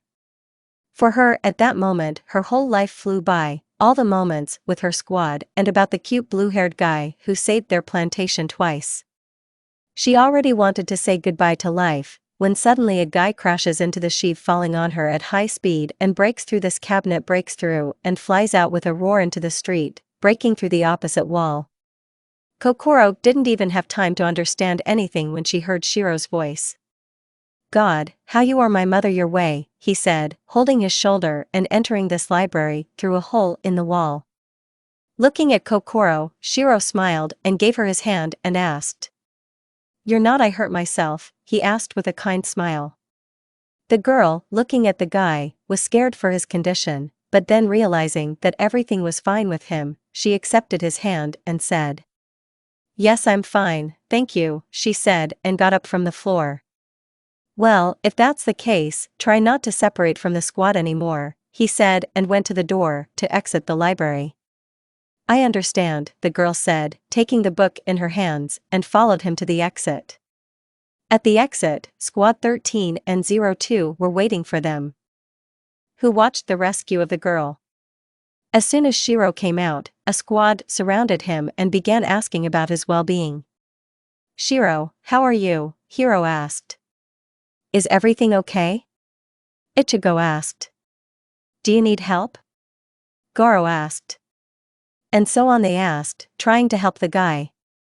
"Everything's okay," the guy said, walking towards the pink-haired girl. "Just a scratch," he added and hugged her from above. The girl headed out of the city. And so their expedition ended. Evening. A plane arrived for the 13th squad and Nana got out of it. "I'm glad you looked after them," she said, turning to Shiro. Did you see everything?" Shiro asked a question. "Yes," she said with a smile. "Okay then, take Gurren on board and go home." Having returned back to the plantation, Shiro began to somehow not feel well. He was slightly dizzy and had a lot of pain in his chest. Deciding not to tell anyone about his little one problem, the guy, unnoticed by everyone, headed to his room. While he was heading towards his place, His breathing became frequent and loud, he became dizzy, and his temperature rose. "The devil, what's wrong with me?" the guy asked out loud, standing at the stairs and leaning on the railing. "We need to figure this out ourselves," Shiro thought, and headed to the second floor, leaning on the railing. The guy staggered with every step to the top. For him it was a difficult test since his health left much to be desired. Having risen to the second floor, Shiro continued his way into the room, leaning against the wall. Having reached his and Hiro's room, our hero, with the last of his strength, opened the door, and having taken a couple of steps inside, he had already relaxed because he thought that the matter was done, but the fact that he relaxed was his fatal mistake, because he did not even have time to take the third step when suddenly he fell on the ground in unconsciousness with a loud roar. The last thing he saw before he fell was a red glow in the chest area that was tearing his t-shirt. "What the?" thought Shiro before finally falling. "Pow hero. Finally we returned to the plantation. How I was waiting for this, because I finally decided to talk to my brother about past times. I'm sure he has become kinder to us. He will definitely listen to me. I hope he calls me brother again," Hiro thought as he walked with the squad into the house. As soon as he entered home, all his friends gathered in the hall to share their impressions of the walk. Hiro also went with his friends, because he was not yet aware that Shiro was not with them. "Kokoro, what kind of book were you reading?" Ichigo suddenly asked. She was wondering what her friend could be reading. She was so carried away by her in the library. "Me? Well." The girl showed everyone the book that she was holding in her hands all the time. "This is a book about motherhood." Quiet cough. "It says how to raise a child," the girl explained. After her words about the child, many questioning glances stared at them, which still did not understand the essence of the answer. "What? Why are you looking at me like that?" she asked, not understanding what was going on. "What is a child?" Zeroma asked the question. "Well, this is a child." But before she had time to finish speaking, all those present, I was frightened by a loud roar from the second floor. Everyone immediately looked at the ceiling, intending to find out what kind of roar it was. "What was that?" Goro asked excitedly. But no one answered, since they themselves did not know the answer. They stood like that for a little more time until suddenly NaruZeroTwo ran as fast as she could to the second floor. "What's wrong with her?" this time Ichigo asked.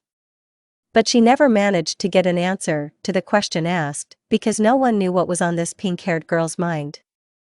Hiro stood there until it dawned on him that his brother was missing. Realizing that perhaps his brother's girlfriend was heading towards him, he rushed after her screaming, "End Pow Hiro!" The squad stood there, not understanding what was going on and where these two were going. "We should follow them," Ichigo said, running behind a friend. The blonde didn't think for a long time and therefore ran after her, without asking unnecessary questions. "Ichigo, where are you going?" Ikuno asked a question. "What is happening to them? Why are they leaving?" Ikuno again asked the question to the remaining squad. Zorome, Mitsuru, and Futoshi just shrugged their shoulders as a sign that they did not know where their friends had run away. And Kokoro did not think much. I realized that the blue-haired one was missing. "Shiro. He wasn't with us," Kokoro said before running away. The rest of the squad, realizing that something had happened to their partner, went straight to Hiro and Shiro's room. Arriving at Hiro's room, a not very pleasant picture awaited them in the form of a lying Shiro whose chest was burned. A crowd had gathered around him. "What's wrong with him?" Zorome asked. "What did you do to him?" Kokoro asked worriedly, looking at the guy's burnt chest. "We don't know," answered NaruZeroTwo. "When we arrived he was like this," she continued. "Goro, Zorome and Hiro, urgently call Nana or Hachi," Ichigo said, standing on her knees, holding back tears with difficulty. "Yes," the guys said and left. "Mitsuru and Futoshi, you will put him to bed," Ichigo continued to command. They said and lifted him up and put him on the bed. NaruZeroTwo, or to the control center and call Franks. Pow Shiro. He woke up in the subconscious, in a dark room similar to a sewer. There were pipes on the walls of the room and on the floor. At first glance, there was water, chakra. What an ass I got into again, the guy thought, and turning back, he saw a huge cage in front of him. Said the guy, seeing large fox blood-red eyes in the darkness. Suddenly large and sharp fangs appeared from the cage. So this is what kind of rebirth of Naruto Uzumaki you are, he said, monster, with a terrible grin. So you are the rebirth of Naruto Uzumaki, said this monster with a terrible grin. The monster's voice was very creepy and scary. The fox, having decided not to languish for a long time, showed himself in all his glory. Shiro saw a huge red fox with 9 tails and razor-sharp claws, and this monster seemed familiar to him. You? Are you the monster from my dreams? What do you want from me? Shiro asked a question, wanting to get rid of the demon inside himself. I know you're scared of Naruto, but I'm here to bring you back, the fox said, and stretching his claws through the bars, he gave him memories of his past life. Pow Shiro. I woke up, but I don't know where I am. I'm in the middle of a village where this fox pierced the chest of a blonde man, Minato, and a red-haired girl, Kushina. Stop, I saw this in a dream, is going on here? The guy thought, and meanwhile the memories changed. Here is some 4-year-old blonde running from strangely dressed uncles, shinobi, who chased this child throughout the village and threw strange things at him, kunai and shurikens. The memory changed again. Here this blonde guy is being bullied at school and some brunette, Sasuke, after a fight calls him a loser. And so his memories passed until the 4th Shinobi World War and his conversation with the old man Hagoromo about the new world. End Pow Shiro. And then the true Naruto returned to the subconscious. His memories returned and he himself became as before, but something was wrong with him. The first thing he said was, Kurama, is that you?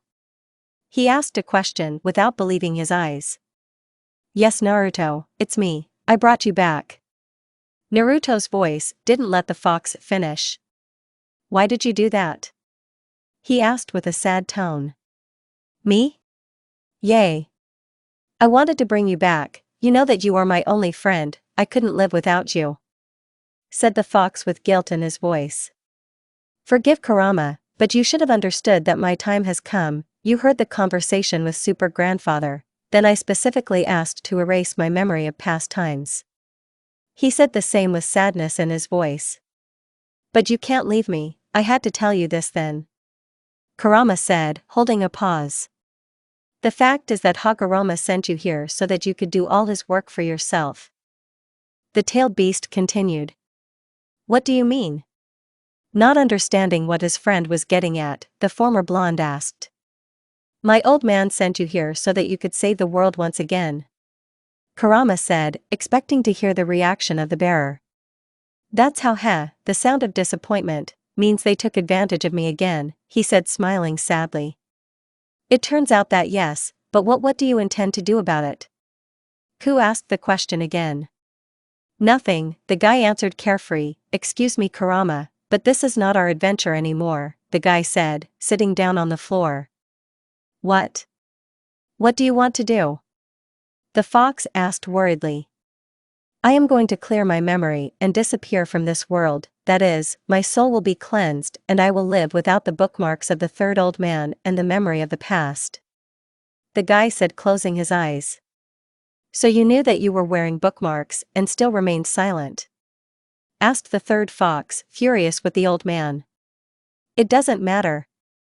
Kurama, you yourself know very well that we are superfluous here and our history has long come to an end. It's time to give way to the new me and disappear to a well-deserved rest. Will you come with me? Old Naruto asked a question. You? Said Kurama, who had tears in his eyes from resentment towards a friend who plans to disappear, but I'm with you forever. Said the fox, who was at peace with his friend's decision. Having decided to leave the last gift to the new Naruto, Kurama decided to become chakra so that Shiro would not die quickly in the future and would be able to heal himself.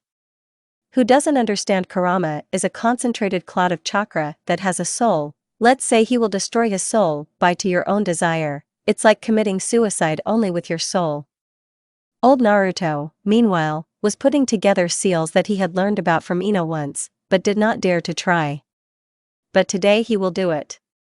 Having concentrated his chakra, the guy began to create 100 seals with his hands, and as soon as he finished he said, "The art of the ancient Yamanaka clan, partial destruction of memory," said he began to quietly disappear. "Somehow I came up with the idea to do it. Good luck to you, Shiro," the last thing he said before finally disappearing. Shiro now has all his memories except the dream about past times. Meanwhile, Shiro woke up in the real world. He was in the room and next to him, as in the old scheme, was Dr. Franks. "Franks, is that you again? Why didn't you erase my memory and pretend to be my grandfather again?" he asked irritably. "God, Shiro, I lived with you almost all your years, but I couldn't raise you properly," Franks said with fake disappointment. "Computer failure?" the guy asked the question, having figured out the old man. "Yes," Franks answered honestly. "Wow, are you as pathetic as the first time we met? Where are my idiots?" The guy grinned, but then asked a question. "The parasites are now on a mission and, as I know, they are on the verge of death," said Franks in a calm voice. The guy got out of bed and quickly got dressed. "Aya Iwa, yawn, well, it's as usual, but to be more specific," said a little sleepy Shiro. "There was a malfunction in the magmatic mining machine due to small parasitic revisors, so they sank underground after them." Franks explained briefly and clearly. "I see, it means the parasites met the parasites. What's interesting, I hope my pink-haired beast is here?" he asked again, heading towards the exit. "No, she went with code 326, or as you call it, Mitsuru," Franks answered, gathering his things again. I understand you, and thank you for that," the guy said, leaving the room and heading to the control center.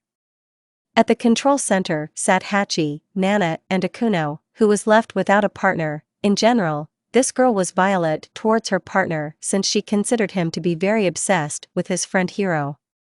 After all, every time they united in Franks, he thought about only one promise, Hiro's promise to pilot Franks together. She thought this was abnormal. "Good morning, Aya," sound of a yawn, "what's new?" Shiro asked, walking inside the control room and sitting down in an empty seat. "Shiro," Nana asked, "you can't get up, we found you in the room in a terrible state," Nana said with concern in her voice. "Everything is fine, the doc said that I'm healthy," the guy said, leaning on the back of the chair and crossing his legs. "Shiro, you shouldn't have gotten up, you can't," said the already worried Akuno, as she remembered the guy's burnt chest. "Don't worry in vain, Akuno, the doctor knows what he's saying," reassured the girl Shiro. "Even if this is so, Shiro, I forbid you to go to your ass." Hachi did not have time to finish when the blue-haired man brazenly interrupted him. "Hachi, dear respected Hachi," Shiro said in a calm voice, "it seems to me that you sometimes forget who you're talking to," Shiro said and showed the badge that Franks once gave him. "This badge says that my position is equal to Frank's position and Frank's, in turn, is higher in position than you, so tell me, dear Hachi, who's in charge here now?" Shiro asked with superiority in his voice and smiling with a grin.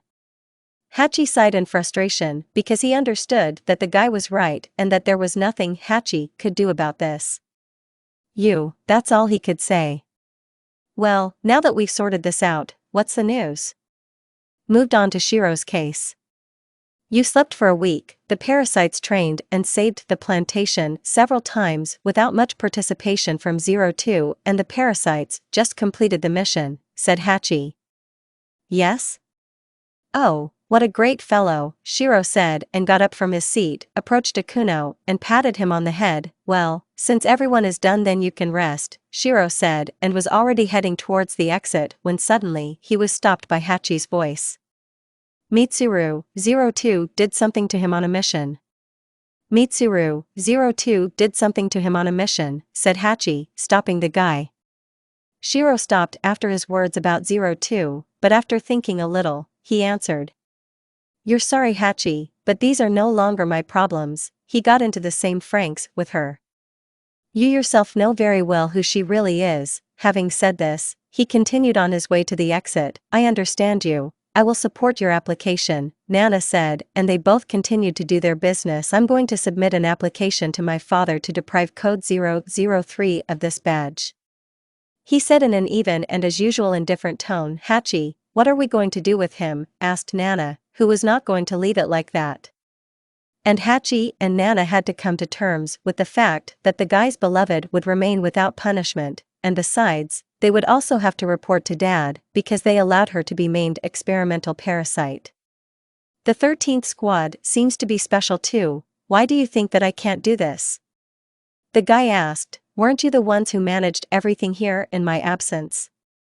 So all this crap is your responsibility. The guy said as he was leaving the office. Well, Shiro just sighed, turned around and, going back into the control center, said straight into Nana's face. But you can't let her get away with this. The fact that you are on very good terms with her does not give you the right to let her get away with it, Nana shouted to the guy so that he could hear her. Meanwhile, Shiro. He walked along the corridor, not knowing where to go next. To the right is the hangar, and to the left is the exit from the building and the entrance to the house. Okay, I'm going to the right, Shiro thought and went to wait for the parasites in the spacious hangar. When he arrived at the hangar, he saw only 2 francs, and these were Gurren and Chlorophytum, and his friends were not there. So that means they haven't arrived yet. What a great moment to compare our frankses, the guy thought and began to examine Frank's design. He liked the design and color combination of Chlorophytum. It was somehow unusual for him compared to Gurren. This color and this design, and Frank's did a good job with it, the guy thought, still looking at Frank's from head to toe. While he was examining the francs, Ikuno came into the hangar to meet her squad. But realizing that they had not arrived yet, she was about to leave when suddenly, near her francs, she caught a glimpse of a blue-haired guy who today I spoke with Nana and Hachi. Deciding to approach him, she noticed his gaze on her francs. Not bad, isn't it? The girl said, approaching the guy, and also began to examine my francs. The guy answered without being distracted from his work. Once in my childhood I helped Werner in creating your francs, the guy finished his remark. Wow, that's all the girl was able to say, who was impressed by this fact. She couldn't have expected this from him. That's not the word, the guy said smiling. Don't you want to go for a ride and... It's possible to find out a couple of tricks that I came up with together with Werner, the guy said, getting the girl interested. The purple-haired girl was wondering what Chlorophytum could be hiding, and that's why she said, well, of course you can, but first I want you to know. The girl said, holding a theatrical pause. So what? An interested guy asked. You're not my type, so don't get too worked up about it, the girl warned. It took Shiro a long time to hear her words, but as soon as they reached him, it became somehow funny from her words, and he smiled, holding back the laughter within himself. Quiet chuckle, understood you, quiet giggle, if the blue-haired one squeezed out, /span. Hey! What's so funny? Ikuno asked, sincerely not understanding that the red-eyed one was giggling. After Akuno's question, Shiro seemed to burst. Ha, don't be offended, but you're not my type either, how could you think that I'm hitting on you, said the guy, who began to calm down a little. Hey, actually, you did this with every girl in the squad, what else could I think? Said the indignant girl. Shiro calmed down after her words and then asked. Yes? And with whom? The guy asked a counter-question. First you started this romance with NaruZeroTwo, then this look of Ichigo's loving look at you, and then the pathetic rescue of Kokoro. Ikuno listed, I'm sure you've already started your romance with Ichigo, the purple-haired one said, placing her hands in tin. I'm offended. Stop, this is all nonsense, with NaruZeroTwo I'm because I really am her. I love you, I don't know anything about Ichigo and didn't communicate with her at all, but I saved Kokoro because I had to, since they wouldn't pat me on the head for losing one parasite on vacation, the guy finished, thereby calming the girl down. He doesn't have a relationship with Ichigo, How wonderful is that, the girl thought, sighing with relief. And she said out loud. Okay then, let's take a ride on chlorophytum, the girl said. That's the end of the story.